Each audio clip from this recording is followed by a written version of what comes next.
ನಮಸ್ಕಾರ.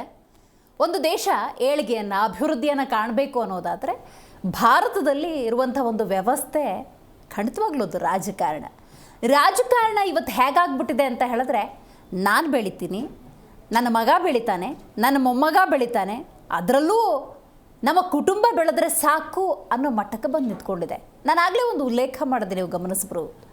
ಒಂದು ದೇಶದ ಏಳಿಗೆ ಮತ್ತು ಅಭಿವೃದ್ಧಿ ಅಂದ ಸಂದರ್ಭದಲ್ಲಿ ಈ ರಾಜಕಾರಣ ಅಥವಾ ಈ ಚುನಾವಣೆ ವ್ಯವಸ್ಥೆಯ ಮೂಲಕ ಆಯ್ಕೆಯಾದಂಥ ಜನಪ್ರತಿನಿಧಿಗಳ ಮೂಲಕ ಅಂದರೆ ಅದು ಬಹುತೇಕ ಸುಳ್ಳು ಅನ್ನುವಂಥ ವಾತಾವರಣ ನಿರ್ಮಾಣ ಆಗಿದೆ.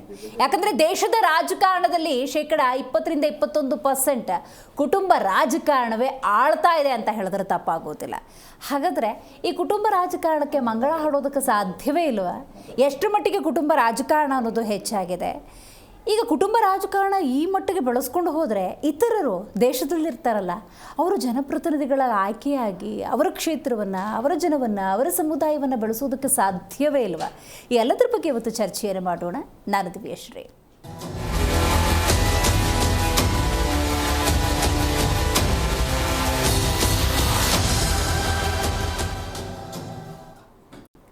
ಕುಟುಂಬ ರಾಜಕಾರಣ ಮಾಡೋರನ್ನು ಬೆಳೆಸ್ತಾ ಹೋದರೆ ನಾವು ನೀವು ಬೆಳೆಯೋದಕ್ಕೆ ಸಾಧ್ಯವೇ ಇಲ್ಲ. ಈ ರಾಜಕಾರಣ ಅದು ಕೆಲವೊಂದು ಕುಟುಂಬಗಳಿಗೆ ಸೀಮಿತ ಆಗಿಬಿಟ್ಟಿದೆ ಅನ್ನುವಂಥ ಟೀಕೆ ಟಿಪ್ಪಣಿಗಳು ಈಗಾಗಲೇ ಬರ್ತಾನೆ ಇದ್ದಾವೆ.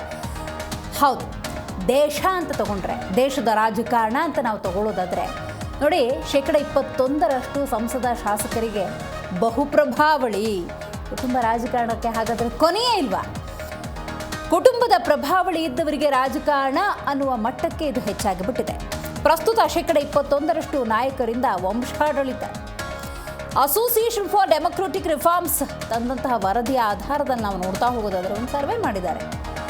ಈ ಭಾರತದ ರಾಜಕಾರಣ ಅಂದಾಗ ಎಷ್ಟು ಕುಟುಂಬಗಳು ರಾಜಕಾರಣದಲ್ಲಿದ್ದಾವೆ, ಆ ಕ್ಷೇತ್ರಗಳನ್ನು ಆಳ್ತಿದ್ದಾವೆ ಅಂತ ನೋಡಿ. ಅದರಲ್ಲಿ ನೀವು ಗಮನಿಸಬೇಕು, 21% ಕುಟುಂಬ ರಾಜಕಾರಣ ವ್ಯಾಪಿಸಿ ಬಿಟ್ಟಿದೆ. ನೋಡಿ, ದೇಶದ 5 ನಾಯಕರಲ್ಲಿ ಒಬ್ಬರಿಗೆ ಕುಟುಂಬದ ಹಿನ್ನೆಲೆ ಇದೆ. 5 ನಾಯಕರು ಜನಪ್ರತಿನಿಧಿಗಳು ಅಂತ ನಾವು ತಗೊಳ್ಳೋದಾದರೆ ಅದರಲ್ಲಿ ಒಬ್ಬರು ಕುಟುಂಬ ರಾಜಕಾರಣದ ಹಿನ್ನೆಲೆಯನ್ನು ಹೊಂದಿದ್ದಾರೆ. ಈ ಮಟ್ಟಿಗೆ ರಾಜಕಾರಣ ಕುಟುಂಬ ಪ್ರೇರಿತವಾಗಿದೆ. ನೋಡಿ, ಇದಕ್ಕೆ ನಾಂದಿ ಹಾಡಿದವರು, ಆರಂಭವನ್ನು ತಂದುಕೊಟ್ಟವರು ಅಂತ ನಾವು ನೋಡ್ತಾ ಹೋಗೋದಾದರೆ ಅದಕ್ಕೆ ಕಾಂಗ್ರೆಸ್ ಈ ಕ್ರೆಡಿಟನ್ನು ಪಡ್ಕೊಳ್ಳುತ್ತೆ. ಯಾಕಂದರೆ ನೀವು ಗಮನಿಸಿದ್ದೀರಿ, ಅಂಥ ಒಂದು ರಾಜಕಾರಣವನ್ನು ಮಾಡ್ಕೊಂಡ್ಬಂದಿದ್ದಾರೆ. ನೆಹರು ಆದಿಯಾಗಿ ಅವರ ಮಗಳು, ಆನಂತರ ಅವರ ಪುತ್ರ, ಈ ರೀತಿ ಕುಟುಂಬ ರಾಜಕಾರಣವನ್ನು ಮಾಡ್ಕೊಂಡ್ಬಂದರು. ಇನ್ನು ಕರ್ನಾಟಕದ ಮಟ್ಟಿಗೆ ಹೋಗೋದಾದರೆ ಕುಟುಂಬ ರಾಜಕಾರಣ ಅಂತ ನಾವು ಬೆರಳು ಮಾಡಿ ತೋರಿಸ್ತೀವಿ ಅನ್ನೋದಾದರೆ ಅದು JDSಗೆ. ಅಫ್ಕೋರ್ಸ್ ಕರ್ನಾಟಕದಲ್ಲಿ ಅವರ ಅಗ್ರಗಣ್ಯರು. ಯಾಕಂತ ಹೇಳಿದ್ರೆ ದೇವೇಗೌಡರು, ಅವರ 2 ಪುತ್ರರು ಅಲ್ಲಿಗಷ್ಟೇ ಸೀಮಿತವಾಗಿದೆಯೋ ಅಂತ ಹೇಳಿದ್ರೆ ನೋ, ಅವರು ಸೊಸೆಯಂದರು ಬಂದುಬಿಟ್ರು, ಆಮೇಲೆ ಮೊಮ್ಮಕ್ಕಳು ಬಂದುಬಿಟ್ರು. ರೀಸೆಂಟಾಗಿ ಕಳೆದ ಲೋಕಸಭಾ ಚುನಾವಣೆಯಲ್ಲಿ ದೇವೇಗೌಡರ ಅಳಿಯ ಮಂಜುನಾಥ್ ಅವರು ಕೂಡ ರಾಜಕಾರಣಕ್ಕೆ ಎಂಟ್ರಿಯನ್ನು ಕೊಡ್ತಾರೆ. ಇನ್ನು ಕರ್ನಾಟಕದ ಮತ್ತೊಂದು ವಿಚಾರ ನಾನು ಉಲ್ಲೇಖ ಮಾಡಲೇಬೇಕು, ಅದು ಯಡಿಯೂರಪ್ಪನವರ ಕುಟುಂಬ.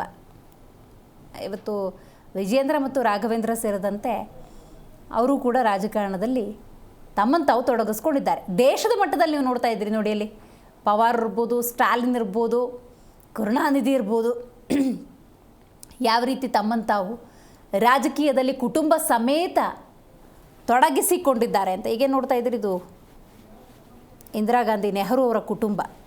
ಇವತ್ತು ಚುನಾವಣೆ ಅನ್ನೋದು ಅಥವಾ ರಾಜಕೀಯ ಅನ್ನೋದು ಕುಟುಂಬಕ್ಕೆ ಸೀಮಿತವಾಗಿದ್ದರೆ ಆಗುವಂಥ ಅಪಾಯದ ಬಗ್ಗೆ ನಾವು ಮಾತಾಡಬೇಕು.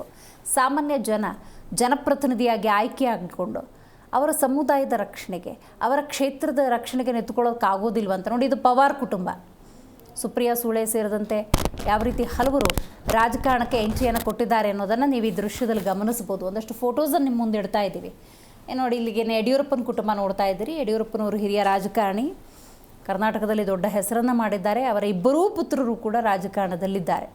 ಸೊ ಈ ಮಟ್ಟಿಗೆ ರಾಜಕಾರಣ ಅನ್ನೋದು ಕುಟುಂಬ ಪ್ರೇರಿತ ಆಗಿಬಿಟ್ಟಿದೆ.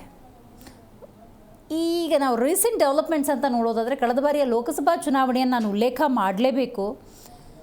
ಕೇವಲ ಕುಟುಂಬ ರಾಜಕಾರಣ ಅಂತ ನಾವು ಬೆರಳು ಮಾಡ್ತಾ ಇದ್ದದ್ದು ಕರ್ನಾಟಕದ ಮಟ್ಟಿಗೆ. ಈಗ ನೋಡಿ, ಇಲ್ಲಿ ಗಮನಿಸ್ಬೋದು, ಬರೀ HD ದೇವೇಗೌಡರ ಕುಟುಂಬವನ್ನು ಉಲ್ಲೇಖ ಮಾಡಿ ಮಾತಾಡ್ತಾ ಇದ್ವಿ. ಆದರೆ ಈಗ ಕಾಲ ಬದಲಾಗ್ಬಿಟ್ಟಿದೆ. ಕಾಂಗ್ರೆಸ್ ನಾವೇನು ಕಮ್ಮಿ ಅಂಥೇಳಿ ಅವರು ಕೂಡ ಕುಟುಂಬ ರಾಜಕಾರಣದಲ್ಲಿ ತಮ್ಮನ್ನು ತಾವು ತೊಡಗಿಸ್ಕೊಳ್ತಾ ಇದ್ದಾರೆ. ಸೊ ಈ ಮಟ್ಟಿಗೆ ಕುಟುಂಬ ರಾಜಕಾರಣ ಅನ್ನೋದು ಹೆಚ್ಚಾಗಿದೆ. ಆದರೆ ಇದೇ ಮುಂದುವರಿತಾ ಹೋದರೆ ಆಗುವಂಥ ಅಪಾಯದ ಬಗ್ಗೆ ನಾವು ಗಮನಿಸಬೇಕು. ಬೇರೆಯವ್ರಿಗೆ ಅವಕಾಶವೇ ಇಲ್ಲ ಅನ್ನೋ ಮಟ್ಟಕ್ಕೆ ಇವತ್ತು ಕುಟುಂಬ ರಾಜಕಾರಣ ಹೆಚ್ಚಾಗ್ತಾ ಇದೆ. ನೋಡಿ, ಇವತ್ತು ಸಂವಿಧಾನದ ವ್ಯವಸ್ಥೆಯಲ್ಲಿ ಯಾರು ಬೇಕಾದರೂ ರಾಜಕಾರಣಕ್ಕೆ ಬರಬಹುದು. ಆದರೆ ಇವತ್ತು ಪರಿಸ್ಥಿತಿ ಬದಲಾಗಿದೆ. ಅವ್ರ ಕುಟುಂಬ, ಅವರ ಮೊಮ್ಮಕ್ಕಳು ಈ ರೀತಿ. ನೋಡಿ, ಕಾಂಗ್ರೆಸ್ನಲ್ಲಿ ಮಲ್ಲಿಕಾರ್ಜುನ ಖರ್ಗೆ, ಸಿದ್ದರಾಮಯ್ಯನವರು ನೋಡಿ, ಅವರ ಇಬ್ಬರು ಪುತ್ರರು ಕೂಡ ಬಂದರು. ಈಗ ಸದ್ಯ ಯತೀಂದ್ರ ಅವರು ರಾಜಕಾರಣವನ್ನು ಮುಂದುವರಿಸ್ಕೊಂಡು ಹೋಗ್ತಿದ್ದಾರೆ. ರಾಜ್ಯದ ಮುಖ್ಯಮಂತ್ರಿ ಡಿ.ಕೆ. ಶಿವಕುಮಾರ್ ಅವರು, ಡಿ.ಕೆ. ಸುರೇಶ್ ಅವರು ಕೂಡ ಇದ್ದಾರೆ. ಇನ್ನು ರಾಮಲಿಂಗಾರೆಡ್ಡಿ ಅವರ ಪುತ್ರಿ ಕೂಡ ಇದ್ದಾರೆ. ಶಾಮನೂರು ಶಿವಶಂಕರಪ್ಪನವ್ರ ಕುಟುಂಬನೇ ಇದೆ ಕರ್ನಾಟಕದ ಮಟ್ಟಿಗೆ ನಾವು ನೋಡ್ತಾ ಹೋಗೋದಾದರೆ. ಈಗ ಜಾರಕಿಹೊಳಿ ಕುಟುಂಬ, ನೀವು ಬೆಳಗಾವಿ ಭಾಗಕ್ಕೆ ಹೋಗೋದಾದರೆ ಕುಟುಂಬನೇ ಪಾಲಿಟಿಕ್ಸಲ್ಲಿದೆ. ಲಕ್ಷ್ಮೀ ಹೆಬ್ಬಾಳ್ಕರ್ ಇವರು ಏನು ಹೊರತಾಗಿಲ್ಲ. ಮೃಣಾಲ್ ಹೆಬ್ಬಾಳ್ಕರ್ ಕೂಡ ಈ ಸತಿ ಬಂದಿರುವಂಥದ್ದು. ಈ ಮಟ್ಟಿಗೆ ಏನು BJP ವಿಚಾರಕ್ಕೆ ಬರೋದಾದರೆ ಅದನ್ನೇನು ವಿಶೇಷವಾಗಿ ಹೇಳಬೇಕಾಗಿಲ್ಲ. B.Y. ರಾಘವೇಂದ್ರ, ಯಡಿಯೂರಪ್ಪ ಅವರ ಪುತ್ರ. ಏನು ಜೊಲ್ಲೆ ಫ್ಯಾಮಿಲಿ ನೀವು ನೆನಪಿಸ್ಕೊಳ್ಬೋದು. ಅಣ್ಣಾ ಸಾಹೇಬ್ ಜೊಲ್ಲೆ ಚಿಕ್ಕೋಡಿ, ಅವ್ರ ಪತ್ನಿ ಶಶಿಕಲಾ ಜೊಲ್ಲೆ, ಮಾಜಿ ಸಚಿವರು. ಏನು ಇದು ಕಲಬುರ್ಗಿ ಉಮೇಶ್ ಜಿ ಜಾಧವ್, ಅವ್ರ ಪುತ್ರ ಅವಿನಾಶ್ ಜಾಧವ್ ಅವರು ಕೂಡ ರಾಜಕೀಯದಲ್ಲಿ ಸಕ್ರಿಯವಾಗಿದ್ದಾರೆ.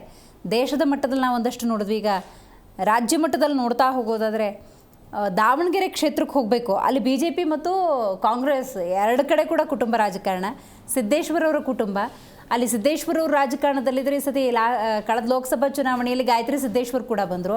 ಇಲ್ಲಿ ಶಾಮನೂರು ಶಿವಶಂಕರಪ್ಪನವರು, ಅವ್ರ ಮಗ S.S. ಮಲ್ಲಿಕಾರ್ಜುನ್ ಅವರು, ಈ ಸತಿ ಪ್ರಭಾ ಮಲ್ಲಿಕಾರ್ಜುನ್ ಅವರು ಕೂಡ ಬಂದರು.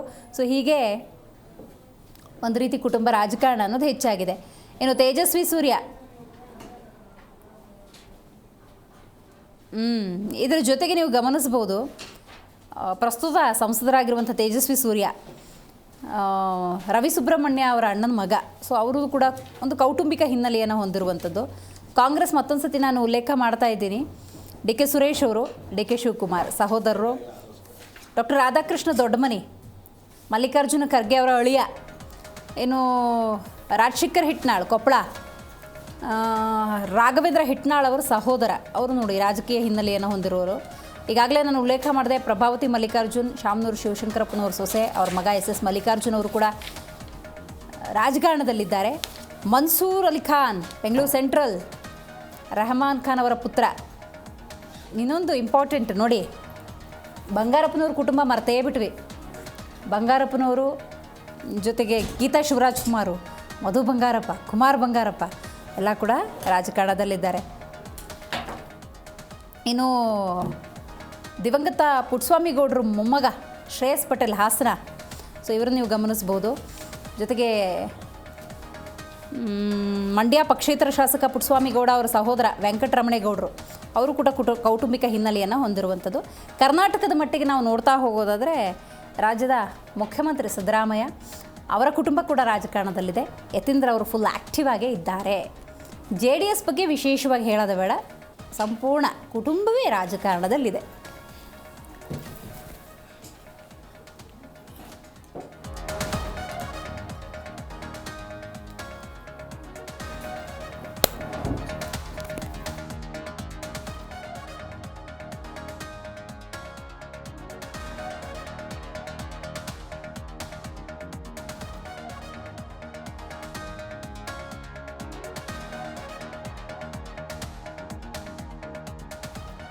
ಅಸ್ಸಾಂನಲ್ಲಿ ಕಡಿಮೆ ಅಂದರೆ ಪರವಾಗಿಲ್ಲ, ಅಟ್ಲೀಸ್ಟ್ ಅಸ್ಸಾಂನಲ್ಲಿ ಒಂದು 9 ಮಂದಿ ಇದ್ದಾರೆ ಅನ್ನೋದು ಸಂತೋಷದ ವಿಚಾರ.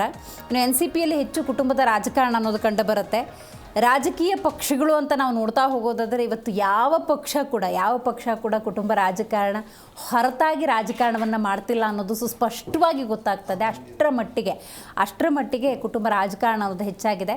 ಇದರ ಅಪಾಯಗಳನ್ನು ನಾವು ಕಂಡುಕೊಳ್ಳಬೇಕಾಗತ್ತೆ. ಯಾಕಂತ ಹೇಳಿದ್ರೆ ಒಂದು ಕುಟುಂಬ ಬೆಳೀತಾ ಇದೆ, ರಾಜಕೀಯವಾಗಿ ಪ್ರಭಾವಿಯಾದರು, ಅವ್ರ ಮಕ್ಕಳು, ಮೊಮ್ಮಕ್ಕಳು, ಅಳಿಯ, ಮಗ, ಸೊಸೆ ಇವರೇ ರಾಜಕಾರಣವನ್ನು ಮಾಡ್ತಾಯಿದ್ರೆ ಇವರನ್ನು ಬೆಳೆಸಿದ್ರು ನೋಡಿ, ಈ ಕುಟುಂಬವನ್ನು ಬೆಳೆಸಿದ್ರಲ್ಲ, ಸುತ್ತ ಇರುವಂಥ ಕಾರ್ಯಕರ್ತರಾಗಿ ಉಳ್ಕೋತಾರೆ. ಇವ್ರಿಗೆ ಓಟ್ ಹಾಕಿ ಅವ್ರನ್ನ ಗೆಲ್ಲಿಸಿದ್ರಲ್ಲ ಆ ಜನಸಾಮಾನ್ಯರು, ಮತದಾರ ಪ್ರಭುಗಳು, ಅವ್ರ ಮತದಾರರಾಗೆ ಉಳ್ಕೊಳ್ತಾರೆ.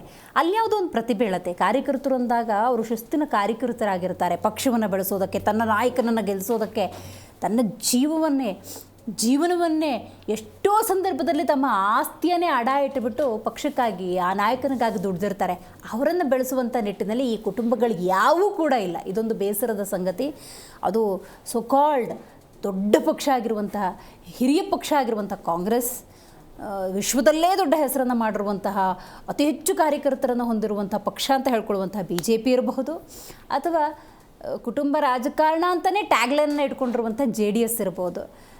ಇವೆಲ್ಲವೂ ಕೂಡ ಕುಟುಂಬ ರಾಜಕಾರಣದಲ್ಲಿ ವಿಜೃಂಭಿಸ್ತಾ ಇದ್ದಾವೆ. ಸೊ ಇವತ್ತು ನಾವು ಸಾಮಾನ್ಯ ಜನರ ದೃಷ್ಟಿಯಿಂದ ನೋಡಬೇಕು. ಯಾರಾದರೂ ಕೂಡ ಎಜುಕೇಟೆಡ್ ಅಂತಿರೋರು, ಯಾರಾದರೂ ಕೂಡ ರಾಜಕಾರಣದಲ್ಲಿ ಆಸಕ್ತಿಯನ್ನು ಹೊಂದಿರೋರು, ಯಾರಾದರೂ ಕೂಡ ಅಭಿವೃದ್ಧಿಯನ್ನು ನಿಜಕ್ಕೂ ಕೂಡ ಪ್ರಾಮಾಣಿಕವಾಗಿ ಮಾಡುವವರು ರಾಜಕಾರಣಕ್ಕೆ ಎಂಟ್ರಿ ಕೊಡೋದಕ್ಕೆ ಸಾಧ್ಯವಾ? ಇಸ್ ಇಟ್ ಪಾಸಿಬಲ್ ಅನ್ನುವಂಥ ಸಹಜ ಪ್ರಶ್ನೆ ಖಂಡಿತವಾಗ್ಲೂ ಮೂಡೇ ಬಿಡುತ್ತೆ. ಅದಕ್ಕೆ ಈ ಕುಟುಂಬ ರಾಜಕಾರಣ ಹೊಂದಿರುವಂಥ ರಾಜಕಾರಣಿಗಳು, ಹಿರಿಯ ರಾಜಕಾರಣಿಗಳು ಬಿಡ್ತವ ಅಂತ ಒಂದು ಪರಿಸ್ಥಿತಿ ಇದೆಯಾ ಅನ್ನುವಂಥ ಸಹಜ ಪ್ರಶ್ನೆ.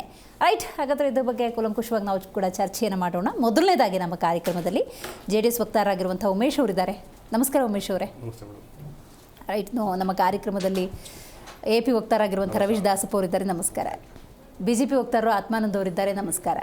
ಇನ್ನು ಕಾಂಗ್ರೆಸ್ ವಕ್ತಾರರಾಗಿರುವಂಥ ಸ್ವಾತಿ ಚಂದ್ರಶೇಖರ್ ಝೂಮ್ನಿಂದ ಕನೆಕ್ಟ್ ಆಗಿದ್ದಾರೆ. ನಮಸ್ಕಾರ ಸ್ವಾತಿ. ನಮಸ್ಕಾರ ಸ್ವಾತಿ, ನಿಮ್ಮಿಂದನೇ ಆರಂಭ ಮಾಡೋಣ. ಯಾಕಂದರೆ ಕಾಂಗ್ರೆಸ್ ಒಂದು ಹಿರಿಯ ಪಕ್ಷ ಅಂತ ಕರ್ಕೊಳ್ಳುತ್ತೆ. ಆದರೂ ನೆಹರು ಆದಿಯಾಗಿ ನಾವು ನೋಡ್ತಾ ಹೋಗೋದಾದರೆ ಅಫ್ಕೋರ್ಸ್ ಇವತ್ತಿನ ರಾಹುಲ್ ಗಾಂಧಿ ಅವರವರೆಗೂ ಕೂಡ ಕುಟುಂಬ ರಾಜಕಾರಣ ಅನ್ನೋದು ಇದೆ. ಅಫ್ಕೋರ್ಸ್ ದೇಶಕ್ಕೆ ನೀವೇನೇ ಕೊಡುಗೆಯನ್ನು ಕೊಟ್ಟಿದ್ರು ಕೂಡ ಈ ಒಂದು ಲೇಬಲ್ ಇರೋದ್ರಿಂದಾಗಿ ಏನು ಹೇಳಕ್ಕೆ ಬಯಸ್ತೀರಿ? ದಿವ್ಯಾ, ಬಹುಶಃ ನೀವು ಶುರುನಲ್ಲಿ ಒಂದು ಮಾತು ಬಹಳ ಚೆನ್ನಾಗಿ ಹೇಳ್ತಿದ್ರಿ. ಎಜುಕೇಟೆಡ್ ಅನ್ನೋಂತರಾಗಿರ್ಬಹುದು, ಅಂದ್ರೆ ನಿಮ್ಮ ಮಾತು ಮುಕ್ತಾಯಗೊಳಿಸೋ ಸಂದರ್ಭದಲ್ಲಿ, ಅಥವಾ ಯಾರಾದ್ರೂ ರಾಜಕಾರಣಕ್ಕೆ ಬರ್ಬೇಕು ಅಂತ ಅನ್ಕೊಳ್ಳೋರಾಗಿರ್ಬಹುದು, ಅಥವಾ ಪ್ರಾಮಾಣಿಕವಾಗಿ ನಾನು ರಾಜಕಾರಣ ಮಾಡ್ತೀನಿ, ನಾನೇನೋ ಬದಲಾವಣೆ ಅಂತ ತರ್ತೀನಿ, ನಾನು ದೇಶಕ್ಕೆ ಏನೋ ಒಂದು ಕೊಡುಗೆಯನ್ನು ಕೊಡ್ತೀನಿ ಅಂತ ಅನ್ಕೊಳ್ಬೇಕಾಗಿರುವಂತಹ ಯಾರು ಕೂಡ ರಾಜಕಾರಣಕ್ಕೆ ಬರೋದಿಕ್ ಸಾಧ್ಯ ಇಲ್ವಾ ಅನ್ನುವಂಥದ್ದು. ಸೊ ಕುಟುಂಬ ರಾಜಕಾರಣ ಅನ್ನುವಂತಹ ಒಂದು ಹಣೆಪಟ್ಟಿಯನ್ನ, ಲೇಬಲ್ ಅನ್ನ ಹೊತ್ಕೊಂಡಿರುವಂತಹ ಕಾಂಗ್ರೆಸ್ ಪಕ್ಷದ ವಕ್ತಾರೆಯಾಗಿ ನಾನು ಇವತ್ತು ಕೂತ್ಕೊಂಡು ಮಾತಾಡ್ತಾ ಇದ್ದೀನಿ. ಸುಮಾರು ಅಫ್ಕೋರ್ಸ್ ಬಹಳ ಚಿಕ್ಕ ವಯಸ್ಸಿಂದ ಈ ಕನಸನ್ನ ಕಂಡಿದ್ದಂಥವಳು ನನ್ನ ಕಾಲೇಜ್ ದಿನಗಳಿಂದ. ಆದ್ರೆ ಅದು ಬಹುಶಃ ಸಾಕಾರ ಆಗಿದ್ದು ಕಳೆದ ಒಂದೂವರೆ ವರ್ಷದ ಅವಧಿಯ ಹಿಂದೆ.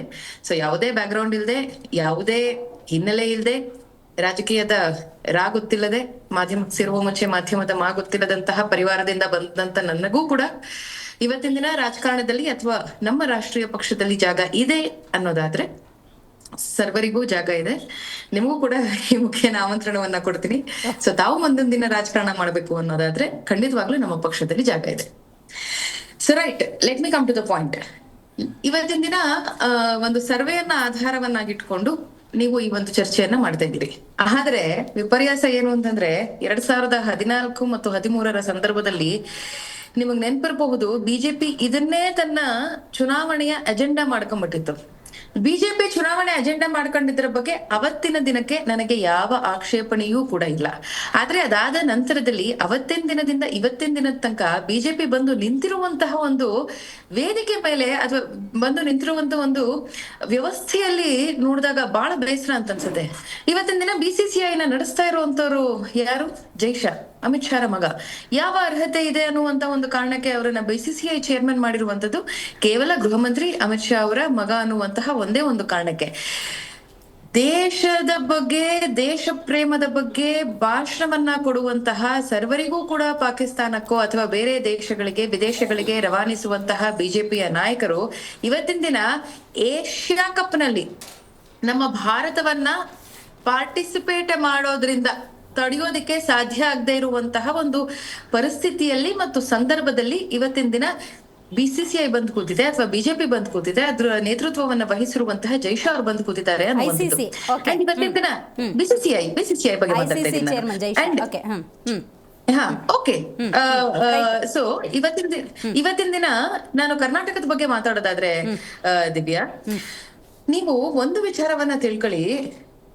ಯಡಿಯೂರಪ್ಪನವರು ಕರ್ನಾಟಕವನ್ನ ಕಟ್ಟಿ ಬೆಳೆಸಿದಂತಹ ಓರ್ವ ನಾಯಕ, ಬಿಜೆಪಿಯನ್ನ ಕರ್ನಾಟಕದಲ್ಲಿ ಒಪ್ಕೊಳ್ಳೋಣ. ಆದ್ರೆ ಯಾವ ಕಾರಣಕ್ಕೆ ನೀವು ಯಡಿಯೂರಪ್ಪನ ಕೆಳಗಿಳಿಸ್ತೀರಿ? ಯಾವ ಕಾರಣಕ್ಕೆ ಅವರನ್ನ ಕೆಳಗಿಳಿಸಿದ ನಂತರ ಅವರ ಮಗನಿಗೆ 2018 ನಿಮಗೆ ನೆನಪಿರ್ಬೋದು, ಒಂದೇ ಒಂದು ಟಿಕೆಟ್ ಅನ್ನ ಕೊಡೋದಿಕ್ಕೂ ಕೂಡ ವ್ಯವಸ್ಥೆ ಬಹಳ ಯೋಚನೆ ಮಾಡಿತ್ತು. ಅರೆ ಏನೋ बाप का बेटे है तो इसलिए ಟಿಕೆಟ್ नहीं मिलता है ಅಂತ ಹೇಳಿ ಅಮಿತ್ ಶಾ ಅವರು ಒಂದು ಸ್ಟೇಟ್ಮೆಂಟ್ ಅನ್ನ ಕೊಟ್ಟಿದ್ರು. ಇದೇ ಅನಂತಕುಮಾರ್ ಪತ್ನಿ ಅವರಿಗೆ ಟಿಕೆಟ್ ಕೊಡ್ಬೇಕಾದ್ರೆ BL ಸಂತೋಷ್ ಅವರು DNA ನೋಡಿ ಟಿಕೆಟ್ ಕೊಡಕ್ಕಾಗುತ್ತೇನ್ರಿ ಅನ್ನುವಂತ ಒಂದು ಮಾತು ಹೇಳಿದ್ರು. ಆದ್ರೆ ಅದೇ ವಿಜಯೇಂದ್ರ ಅವರು ಇವತ್ತಿನ ದಿನ ಬಿಜೆಪಿಯ ರಾಜ್ಯದ ಅಧ್ಯಕ್ಷರಾಗಿದ್ದಾರೆ. ನೀವು ಅವತ್ತಿನ ದಿನ ಯಡಿಯೂರಪ್ಪನವರನ್ನ ಕೆಳಗೆ ಇಳಿಸಿದ್ದೇ ಯಾಕೆ ಅನ್ನೋದಾದ್ರೆ, ಯಾಕೆಂದ್ರೆ ವಿಜೇಂದ್ರ ಅವರ ಇಂಟರ್ಫಿಯರೆನ್ಸ್ ಬಹಳ ಇದೆ ಅನ್ನುವಂಥದ್ದು, ಅಪ್ಪ ಮಕ್ಕಳ ರಾಜಕಾರಣ ಆಗ್ಬಾರ್ದು ಅನ್ನುವಂಥದ್ದು, ಕಾಂಗ್ರೆಸ್ಸಿಗೆ ನೀವು ಕೊಟ್ಟಿರುವಂತಹ ಟ್ಯಾಗ್ಲೈನ್ ಮತ್ತೆ ಮರುಪಾವತಿಸಿ ನಿಮಗೆ ಬರಬಾರ್ದು ಅನ್ನುವಂತಹ ಒಂದು ಆಶಯವನ್ನ ಯೋಜನೆಯನ್ನ ಇಟ್ಕೊಂಡು ನೀವು ಅವತ್ತಿನ ದಿನ ಕೆಳಗಡೆ ಇಳಿಸಿದ್ರಿ. ಆದ್ರೆ ಮತ್ತೆ ಇವತ್ತಿನ ದಿನ ವಿಜೇಂದ್ರ ಯಡಿಯೂರಪ್ಪನವ್ರನ್ನ ರಾಜ್ಯಾಧ್ಯಕ್ಷರನ್ನಾಗಿ ಮಾಡ್ತೀರಿ. ಅಂಡ್ ನೀವೇನ್ 21% ಸ್ಟ್ಯಾಟಿಸ್ಟಿಕ್ಸ್ ಕೊಟ್ಟಿದ್ದೀರಲ್ಲ, ಇದರ ಶೇಕಡ ಅರ್ಧದಷ್ಟು ಅಥವಾ ಅದಕ್ಕಿಂತ ಹೆಚ್ಚು ಇನ್ನೇನು ಕಾಂಗ್ರೆಸ್ ಅನ್ನ ಮೀರಿಸುವಂತಹ ಸ್ಥಿತಿಯಲ್ಲಿ ಇವತ್ತಿನ ದಿನ ಬಿಜೆಪಿ ಬಂದು ನಿಂತಿದೆ. ಸಮರ್ಥರು ಯಾರೇ ಇರ್ಲಿ, ಅದು ಸ್ವಪಕ್ಷದವರೇ ಆಗಿರ್ಲಿ ಅಥವಾ ಕುಟುಂಬದವರೇ ಆಗಿರ್ಲಿ, ಸಾಮರ್ಥ್ಯ ಇದ್ರೆ ಅವರಿಗೆ ಟಿಕೆಟ್ ಕೊಡಿ. ಅದನ್ನ ಜನ ಅವರು ನಿಜವಾಗ್ಲೂ ಅವರಿಗೆ ಅರ್ಹತೆ ಇದ್ರೆ ಅವರು ಗೆಲ್ತಾರೆ. ಅರ್ಹತೆ ಇರೋರನ್ನ ಪ್ರೋತ್ಸಾಹಿಸುತ್ತೆ ಅಂತ ಆಯ್ತು. ಪ್ರಜ್ವಲ್ ರೇವಣ್ಣ ಮತ್ತು ಶ್ರೇಯಸ್ ಪಟೇಲ್ ಈ ಎರಡರ ಅಭ್ಯರ್ಥಿಗಳ ಚುನಾವಣೆಯನ್ನೇ ನೋಡ್ಬಿಡೋಣ ನಾವು. ಹಾಸನದ ಕ್ಷೇತ್ರದಲ್ಲಿ ಯಾವಾಗ ಈ ಎಲ್ಲ ಕರ್ಮಕಾಂಡಗಳು ಹೊರಗಡೆ ಬಂತು, ಈ ಸಿಡಿ ವಿಚಾರಗಳು ಹೊರಗಡೆ ಬಂತು, ಈ ಎಲ್ಲ ವಿಚಾರಗಳು ಹೊರಗಡೆ ಬಂತು, ಅವತ್ತಿನ ದಿನ ಇನ್ನೇನು ಚುನಾವಣೆಯ ಮುಂಚೆ ಇದು ಹೊರಗಡೆ ಬಂತು ಅನ್ನೋದಕ್ಕಿಂತ ಚುನಾವಣೆಯ ನಂತರದಲ್ಲಿ ಬಂದಂತಹ ಅದಕ್ಕೆ ಕೊಟ್ಟಂತಹ ಮಹತ್ವವೇ ಹೆಚ್ಚು. ಯಾಕಂದ್ರೆ ನಾನು ಕೂಡ ಆ ಚುನಾವಣೆಯಲ್ಲಿ ಕ್ಯಾಂಪೇನ್ ಮಾಡಿರುವಂತದ್ದು ಚುನಾವಣೆಯ ನಂತರ ಬಂದಂತಹ ಹೊರಗಡೆ ಬಂದಂತಹ ವಿಚಾರಗಳೇ ಹೆಚ್ಚು. ಆದ್ರೆ ಅವತ್ತಿನ ದಿನ ಜನ ಬಹಳ ಪ್ರಜ್ಞಾವಂತರಾಗಿ ಮತವನ್ನ ನೀಡಿದ್ರು. ದೇವೇಗೌಡರ ಮೊಮ್ಮಗ ಅನ್ನೋ ಕಾರಣಕ್ಕೆ ಮತವನ್ನ ನೀಡಲಿಲ್ಲ. ಕುಟುಂಬ ರಾಜಕಾರಣವನ್ನ ಶ್ರೇಯಸ್ ಪಟೇಲ್ ಕಂಪೇರ್ ಮಾಡಿದ್ರೆ ಅಫ್ಕೋರ್ಸ್ ಪ್ರಜ್ವಲ್ ರೇವಣ್ಣ ಮತ್ತು ಅವರ ಫ್ಯಾಮಿಲಿ, ಅವರ ಹಿನ್ನೆಲೆ ಇರಬಹುದು, ಅದು ಬಹಳ ಅತ್ಯಂತ ಪ್ರಬಲವಾದಂತ ಸ್ಥಾನವನ್ನ ಪಡ್ಕೊಂಡಿದ್ದಂಥದ್ದು.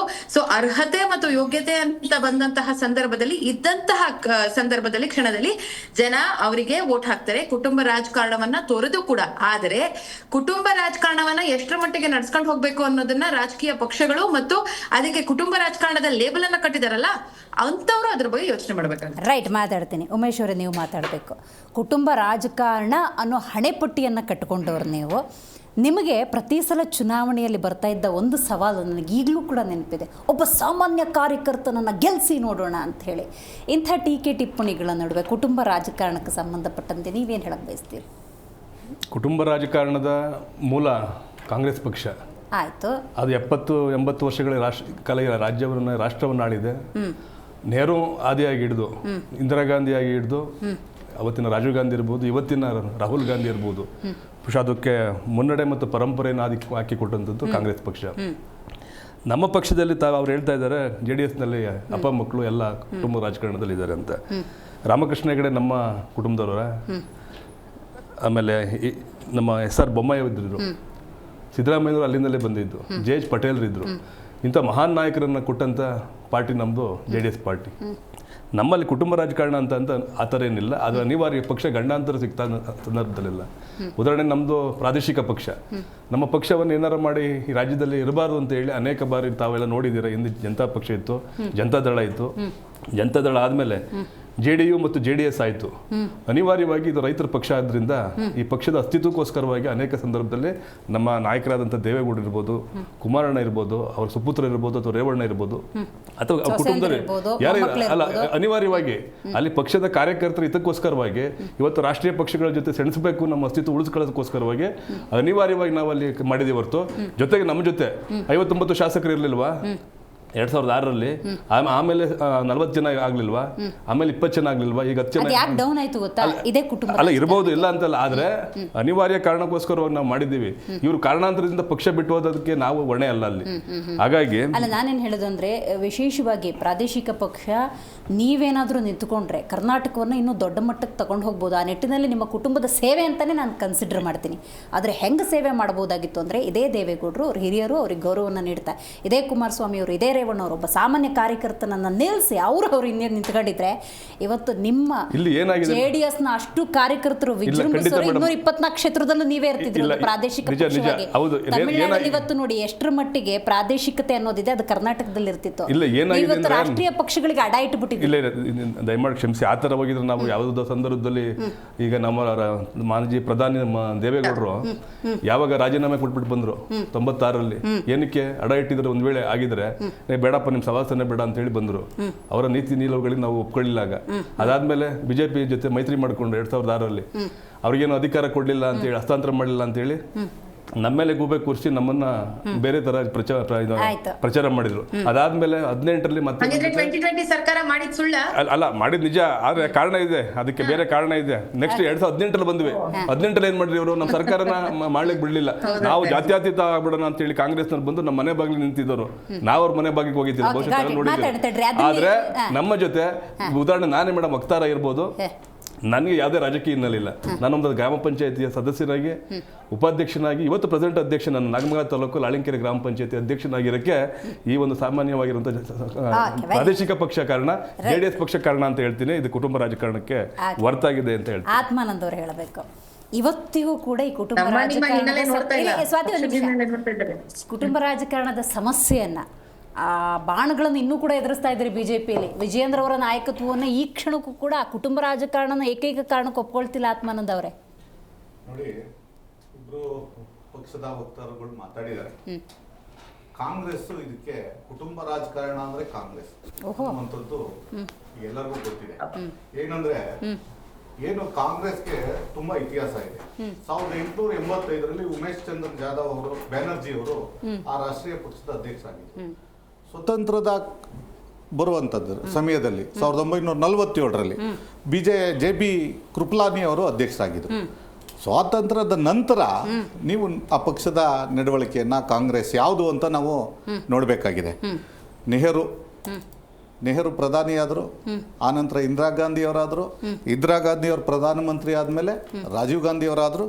ರಾಜೀವ್ ಗಾಂಧಿ ಅವರಾದಮೇಲೆ ಅವರ ಹತ್ಯೆಯನ್ನು, ಇದಕ್ಕಿಂತ ಇಂದಿರಾ ಗಾಂಧಿ ಅವರು ಪ್ರಧಾನಿ ಆಗಿದ್ದಾಗ ಸಂಜಯ್ ಗಾಂಧಿ ಅವರು ವಕ್ತಾರರು, ಕಾಂಗ್ರೆಸ್ ವಕ್ತಾರರು ಹೇಳ್ತಾ ಇದ್ರಲ್ಲ, ಅಮಿತ್ ಶಾ ಅವರ ಮಗ ICICI ಚೇರ್ಮನ್ ಆಗಿ ಬಿಟ್ಟಿದ್ದಾರೆ, ರಾಜಕೀಯ ಹಿನ್ನೆಲೆಯಿಂದ ಬಂದವರು. ಸಂಜಯ್ ಗಾಂಧಿ ಅವರು ಕ್ಯಾಬಿನೆಟ್ ಡಿಸಿಷನ್ಗಳನ್ನ ನೇರವಾಗಿ ತಗೊಳ್ತಿದ್ರು. ಇದು ದೇಶಕ್ಕೆ ಗೊತ್ತಿದೆ. ಅವರು ಯಾವುದೇ ಒಬ್ಬ ಚುನಾಯಿತ ಪ್ರತಿನಿಧಿ ಆಗದೇ ಇದ್ರು ನಸ್ಬಂದಿ ಅನ್ನುವಂಥ ಕಾರ್ಯಕ್ರಮ, ಜನಸಂಖ್ಯಾ ನಿಯಂತ್ರಣದ ಕಾರ್ಯಕ್ರಮದಲ್ಲಿ ನೇರವಾಗಿ ದೇಶದ ಆಡಳಿತ ಸಂಜಯ್ ಗಾಂಧಿ ಅವ್ರ ಕೈಲಿತ್ತು. ಅನೇಕ ಕಾರ್ಖಾನೆಗಳು ಅವ್ರ ಕೈಲಿತ್ತು. ಇದು ನಮ್ಮ ದೇಶದ ಕಾಂಗ್ರೆಸ್ನ ಕೊಡುಗೆ. ಮತ್ತೆ ಅದೇ ನಾನು ಮಾತಾಡಕ್ ಬಿಡಿ ದಯವಿಟ್ಟು, ನಾನು ಅವ್ರು ಮಾತಾಡೋಕೆ ಯಾರು. ಹಾಗಾಗಿ ಆನಂತರ ಸೋನಿಯಾ ಗಾಂಧಿ ಅವರು ಅಧ್ಯಕ್ಷರಾದರು. ಈಗ ಯಾರಾಗಿದ್ದಾರೆ? ಮತ್ತೆ ರಾಹುಲ್ ಗಾಂಧಿ ಅವರು ಈಗ ವಿರೋಧ ಪಕ್ಷದ ನಾಯಕರಾಗಿದ್ದಾರೆ.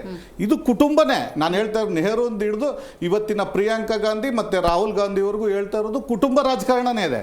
ಅದೇ BJP ಪಕ್ಷದನ್ನು ನೋಡಿ ನೀವು, ಅಟಲ್ ಬಿಹಾರಿ ವಾಜಪೇಯಿ ಅವರು ನಮ್ಮ ಪಕ್ಷದ ಅಧ್ಯಕ್ಷರು. ಅದಾದಮೇಲೆ ಅಡ್ವಾಣಿ ಅವರು, ಅದಾದಮೇಲೆ ಮುರಳಿ ಮನೋಹರ್ ಜೋಶಿ ಅವರು, ರಾಜನಾಥ್ ಸಿಂಗ್ ಅವರು, ಗಡ್ಕರಿ ಅವರು, ಈಗ ನಡ್ಡಾ ಅವರು, ಅಮಿತ್ ಶಾ ಅವರು, ಇವ್ರು ಯಾರಿಗೂ ಕುಟುಂಬದ ಹಿನ್ನೆಲೆ ಇಲ್ಲದೆ ಇರುವಂಥ ರಾಜಕಾರಣವನ್ನು BJP ಏನಾರು ಇವತ್ತು ಕುಟುಂಬ ರಾಜಕಾರಣಕ್ಕೆ ಒಂದು ತಿಲಾಂಜಲಿ ಇಡಬೇಕು ಅಂತ ಹೊರಟಿದ್ದು ಅಂತಂದರೆ ಅದು BJP. ಆ ನಿಟ್ಟಿನಲ್ಲಿ ಇವತ್ತು BJPಗೆ ಆ ಕ್ರೆಡಿಟ್ ಹೋಗಬೇಕಾಗಿದೆ. ಆ ನಂತರ ನಾನೇ ನೋಡಿ, ಇವತ್ತು ನಿಮ್ಮ ಈ ಒಂದು ಸರ್ವೆ ಮಾಡಿದೆಯಲ್ಲ, ಅದ್ರ ಪ್ರಕಾರನೇ 575 ಸೀಟ್ಗಳಲ್ಲಿ 165ಕ್ಕೆ ಹೆಚ್ಚು ಜನ ಇವತ್ತು MP ಗಳ ಮಕ್ಕಳು ಅಥವಾ ಕುಟುಂಬ ರಾಜಕಾರಣದಲ್ಲಿ ಒಳಗಡೆ ಇರುವಂಥ 165ಕ್ಕೂ ಹೆಚ್ಚು ಜನ ಇವತ್ತು MP ಗಳು, ರಾಜ್ಯಸಭಾ ಮೆಂಬರ್ಗಳು ಆಗಿದ್ದಾರೆ. ಇದು ಯಾರಿಂದ ಆಯಿತು?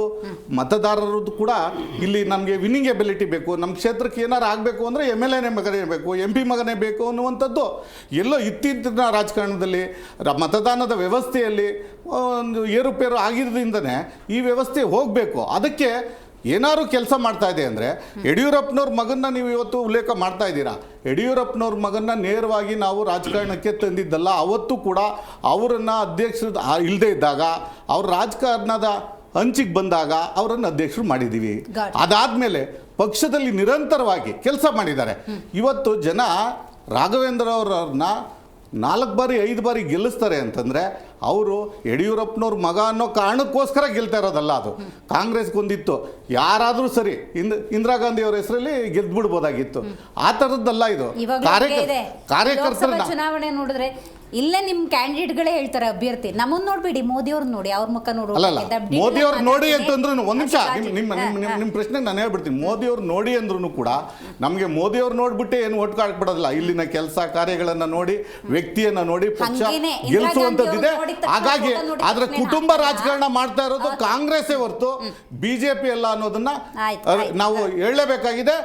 ಯಾವತ್ತೂ ಕೂಡ ಕುಟುಂಬ ರಾಜಕಾರಣವನ್ನು ಹೊರತುಪಡಿಸಬೇಕು ಅನ್ನೋ ಚಿಂತನೆಯಲ್ಲಿ ಕಾರ್ಯಕರ್ತರಿಗೆ ಅವಕಾಶ ಕೊಟ್ಟಿರುವಂತ ಏಕೈಕ ಪಕ್ಷ ಕಾಂಗ್ರೆಸ್ ಪಕ್ಷ. ಇವತ್ತು ಹೊಸಬರನ್ನ ತಂದು MLA ಮಾಡಿರುವಂತದ್ದು, MP ಗಳನ್ನ ಮಾಡ್ತಿರೋದು ಕೂಡ ಬಿಜೆಪಿನೇ ಅನ್ನೋದನ್ನ ನಾನು ಹೇಳ್ಬೇಕಾಗುತ್ತೆ. ರೈಟ್. ಇದೀಗ ನಮ್ಮ ಕಾರ್ಯಕ್ರಮದಲ್ಲಿ ರಾಜಕೀಯ ವಿಶ್ಲೇಷಕರಾಗಿರುವಂತಹ ಅರವಿಂದ್ ಅವರು ಜಾಯ್ನ್ ಆಗಿದ್ದಾರೆ. ನಮಸ್ಕಾರ ಅರವಿಂದ್ ಅವರೇ. ನಮಸ್ಕಾರ. ಮಾತಾಡ್ತೀನಿ ನಿಮ್ಮ ಜೊತೆ. ರವೀಶ್ ಅವ್ರು ಮಾತಾಡ್ಬೇಕು. ನೋಡಿ, ಎಲ್ಲ ಪಕ್ಷಗಳಿಗೂ ಅವರದ್ದೇ ಆದಂಥ ಸಮರ್ಥನೆಗಳಿದ್ದಾವೆ. ಈ ಸಮರ್ಥನೆ ನೋಡಿದಾಗ ಏನನ್ಸುತ್ತೆ ನಿಮಗೆ?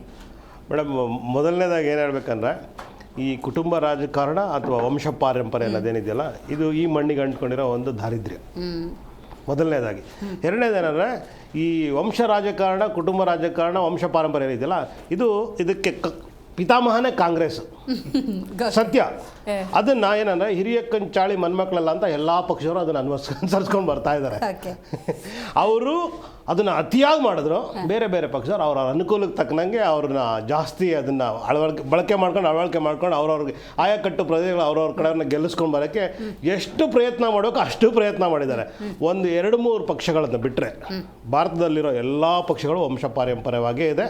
ಕುಟುಂಬದ ರಾಜಕಾರಣ, ಕುಟುಂಬದ ಹಸ್ತಕ್ಷೇಪ ಇಲ್ಲದೆ ಒಂದು ಸೀಟೂ ಇವತ್ತುವರೆಗೂ ಕೊಡೋಕ್ಕಾಗದೇ ಇರೋವಂಥ ಒಂದು ದುಸ್ಥಿತಿಗೆ ನಮ್ಮ ರಾಜಕಾರಣ ಬಂದು ತಲುಪಿದೆ. ಉದಾಹರಣೆಗೆ ಹೇಳ್ಬೇಕಂದ್ರೆ, JDU ಅಲ್ಲಿ ಸ್ವಲ್ಪ ಕುಟುಂಬ ರಾಜಕಾರಣ ಕಡಿಮೆ ಇದೆ, ಒಂಚೂರು. ಪಶ್ಚಿಮ ಬಂಗಾಳ TMC ಅಲ್ಲೊಂದು ಸ್ವಲ್ಪ ಕಡಿಮೆ ಇದೆ. ಜಯಲಲಿತಾ ಅವ್ರ ಪಾರ್ಟಿ ಇಲ್ಲ ಇವಾಗ, ಅದರಲ್ಲಿ ಒಂದು ಸ್ವಲ್ಪ ಕಡಿಮೆ ಇತ್ತು. ಈಗ ದೇಶದಲ್ಲಿ ಅತಿಯಂತ ನಂಬರ್ 1 ಪಕ್ಷ ಅಂದರೆ ನಮ್ಮದೇ ಆಮ್ ಆದ್ಮಿ ಪಕ್ಷ. ಅಲ್ಲಿ ಕುಟುಂಬ ರಾಜಕಾರಣನೇ ಇಲ್ಲ. ಯಾಕೆಂದ್ರೆ ನಮ್ದು ಕಡಿಮೆ ಅವಧಿನಲ್ಲಿ ನಾವು ಬಂದಿರೋದು ಅಧಿಕಾರದ 10 ವರ್ಷದಲ್ಲಿ. ನಮ್ಮ ಆಮ್ ಆದ್ಮಿ ಪಕ್ಷದಲ್ಲಿ ಇಲ್ಲ, ಆ ಸಮಯದಲ್ಲಿ ನಾವು ಬದುಕಿರೋಲ್ಲ ಗೊತ್ತಿಲ್ಲ, ಅದು ಏನಾಗೋದು ಮುಂದಕ್ಕೆ. ಆದರೆ ಈ ತಕ್ಷಣಕ್ಕೆ ಭಾರತದಲ್ಲಿ ಏನಾದ್ರು ಕುಟುಂಬ ರಾಜಕಾರಣದ ಹಸ್ತಕ್ಷೇಪ ಇಲ್ಲದೆ ಇರೋಂಥ ಯಾವ್ದಾದ್ರು ಒಂದೇ ಒಂದು ಪಕ್ಷ ಅಂದರೆ ಅದು ಆಮ್ ಆದ್ಮಿ ಪಕ್ಷ ಅಂತ ನಾವು ಘಂಟಾಘೋಷವಾಗಿ ಹೇಳ್ಬೋದು, ಹೆಮ್ಮೆಯಿಂದ ಹೇಳ್ಕೋಬೋದು. ಯಾಕೆ ಅಂತಂದರೆ, ನೀವು ನಮ್ಮ ಕರ್ನಾಟಕದ ವಿಷಯ ಬಂದರೆ, ನೀವು ಯಾವುದೇ ರಾಜಕಾರಣಿಗಳು ತಗೊಳ್ಳಿ, 80% ರಾಜಕಾರಣಿಗಳು ಅವ್ರ ಕುಟುಂಬದ ಹಸ್ತಕ್ಷೇಪ ಇದ್ದೇ ಇದೆ. ಯಾರಿಗಾರು ಒಬ್ರಿಗೆ ಟಿಕೆಟ್ ಕೊಟ್ಟಿರ್ತಾರೆ, ಕೊನೆ ಪಕ್ಷ ಅವ್ರು ದೂರದ ಬಂಧುಗಾರರು ಟಿಕೆಟ್ ಕೊಟ್ಟಿರ್ತಾರೆ. ಆದರೆ ಇವರು ಕುಟುಂಬ ರಾಜಕಾರಣವನ್ನು ಹೊರತುಪಡಿಸಿ ಏನು ಮಾಡೋಕೆ. ಅದರಲ್ಲೂ ವಿಶೇಷವಾಗಿ ಹೇಳ್ಬೇಕಂದ್ರೆ, ಕುಟುಂಬ ರಾಜಕಾರಣ ನಮಗೆ ಜ್ಞಾಪಕ ಬರೋದು ಸನ್ಮಾನ್ಯ ದೇವೇಗೌಡರು ಸಾಹೇಬ್ರ ಕುಟುಂಬ. ಅವ್ರ ಕುಟುಂಬದಲ್ಲಿ ಕನಿಷ್ಠ ಅಂದರೆ 15 ಜನ 20 ಜನ ಡೈರೆಕ್ಟ್ಲಿ ಅವರು ಡೈರೆಕ್ಟ್ ಪಾಲಿಟಿಕ್ಸಲ್ಲಿ ಇನ್ವಾಲ್ವ್ ಆಗಿದ್ದಾರೆ. ಆದರೆ ಕಾಂಗ್ರೆಸ್ಸಲ್ಲಿ ಬಂದರೆ ಈಗೀಗ ಬಂಗಾರಪ್ಪ ಅವರಿಂದ ಹಿಡ್ಕೊಂಡು ಈಗ ಯಾರ್ಯಾರು ಮುಖ್ಯವಾಗಿ ಮುಖ್ಯಮಂತ್ರಿಗಳ ಪಟ್ಟಕ್ಕೆ ಬಂದಿರೋ ಅವರೆಲ್ಲರೂ ಕುಟುಂಬ ರಾಜಕಾರಣದಲ್ಲಿ ಮಲ್ಲಿಕಾರ್ಜುನ್ ಖರ್ಗೆ ಅವರಿದ್ದಾರೆ, MB ಪಾಟೀಲ್ ಅವರಿದ್ದಾರೆ, ಅವ್ರ ತಂದೆ ಆಗಿದ್ರು. ಎಷ್ಟು ಜನ ನೀವು ಯಾರು ಹೆಸರು ತಗೊಳ್ಳಿ, ಶಾಮನೂರ್ ಶಿವಶಂಕರಪ್ಪ ಅವರು ಕುಟುಂಬ ರಾಜಕಾರಣದಲ್ಲಿ, ಮನೇಲಿರೋರೆಲ್ಲ ಅವ್ರ ಕುಟುಂಬ ರಾಜಕಾರಣದಲ್ಲಿ. ಇವರು ಕುಟುಂಬ ರಾಜಕಾರಣ ಹೊರತುಪಡಿಸಿ ಏನೂ ಮಾಡಲ್ಲ. ಅವ್ರು ಸ್ವಂತ ಅಭಿವೃದ್ಧಿಗೆ ಎಷ್ಟು ಪ್ರಯತ್ನ ಮಾಡ್ತಾರೆ ಅಷ್ಟು ಅಭಿವೃದ್ಧಿ. ನೀವು ಹೇಳಿದ್ರಲ್ಲ, ಈಗ ಕಟ್ಟ ಕಡೆಯ ಕಾರ್ಯಕರ್ತ ಒಬ್ಬನಿಗೆ ಟಿಕೆಟ್ ಕೊಡಿಸ್ಬಿಟ್ಟು ಇವ್ರ ಮಕ್ಕಳಿಗೆ ಹೋರಾಟ ಮಾಡಿದ್ರೆ ಇವತ್ತು ನಮ್ಮ ದೇಶ ಇನ್ನೂ ನೆಕ್ಸ್ಟ್ ಲೆವೆಲಲ್ಲಿ ಅಭಿವೃದ್ಧಿ ಆಗ್ತಿತ್ತು. ಆದರೆ ಇವರು ಮಾಡಲ್ಲ. ಇದನ್ನ ಕುಟುಂಬ ರಾಜಕಾರಣದಲ್ಲಿ ಮುಳುಗೋಗ್ಬಿಟ್ಟಿದ್ದಾರೆ. ರೈಟ್. ಅರವಿಂದ್ ಅವ್ರಿಗೆ ಮಾತಾಡಬೇಕು. ಕುಟುಂಬ ರಾಜಕಾರಣ ಯಾಕೆ ಅಪಾಯಕಾರಿ ಅಂತ, ಕುಟುಂಬ ರಾಜಕಾರಣವನ್ನು ಬೆಳೆಸುವಂತಹ ರಾಜಕಾರಣಿಗಳು ಇದಕ್ಕೆ ಎಷ್ಟು ಕಾರಣ, ಸೇಮ್ ಟೈಮ್ ಅವರನ್ನು ಬೆಳೆಸುವ ಈ ಮತದಾರ ಪ್ರಭುಗಳು ಎಷ್ಟು ಕಾರಣ? ನೋಡಿ, ನಾವು ಆಲ್ಮೋಸ್ಟ್ 30 ನಿಮಿಷ ಆಯಿತು ನಾವು ಡಿಬೇಟ್ ಶುರು ಮಾಡಿದ್ದೀವಿ. ಇಷ್ಟವರೆಗೂ ಮಾತಾಡಿರೋ ಸಾರಾಂಶ ನಾನು 2 ಸೆಂಟೆನ್ಸಲ್ಲಿ ಹೇಳ್ತೀನಿ. ಎಲ್ಲರಲ್ಲೂ ಇದೆ, ಕೆಲವುದರಲ್ಲಿ ಸ್ವಲ್ಪ ಇದೆ, ಕೆಲವುದರಲ್ಲಿ ಕುಳ್ಳಗಾಗಿದೆ, ಕೆಲವರಲ್ಲಿ ಬೆಳ್ಳಗಾಗಿದೆ, ಅಷ್ಟೇ. ಆಯಿತಾ? ಅದರಲ್ಲಿ AP ಅವ್ರಿಗೆ ಒಂದು ಸ್ವಲ್ಪ ಎಕ್ಸ್ಟ್ರಾ ಕ್ರೆಡಿಟು ಕೊಡ್ಬೋದು ಅನ್ನೋದು ಇಷ್ಟೇ. ಇದನ್ನು ಬಿಟ್ಟರೆ ಅವ್ರ ಎಕ್ಸಾಂಪಲ್ ಇವ್ರು ಎಕ್ಸಾಂಪಲ್ ಹೇಳೋದು ಟೋಟಲ್ ಟೈಮ್ ಪಾಸ್.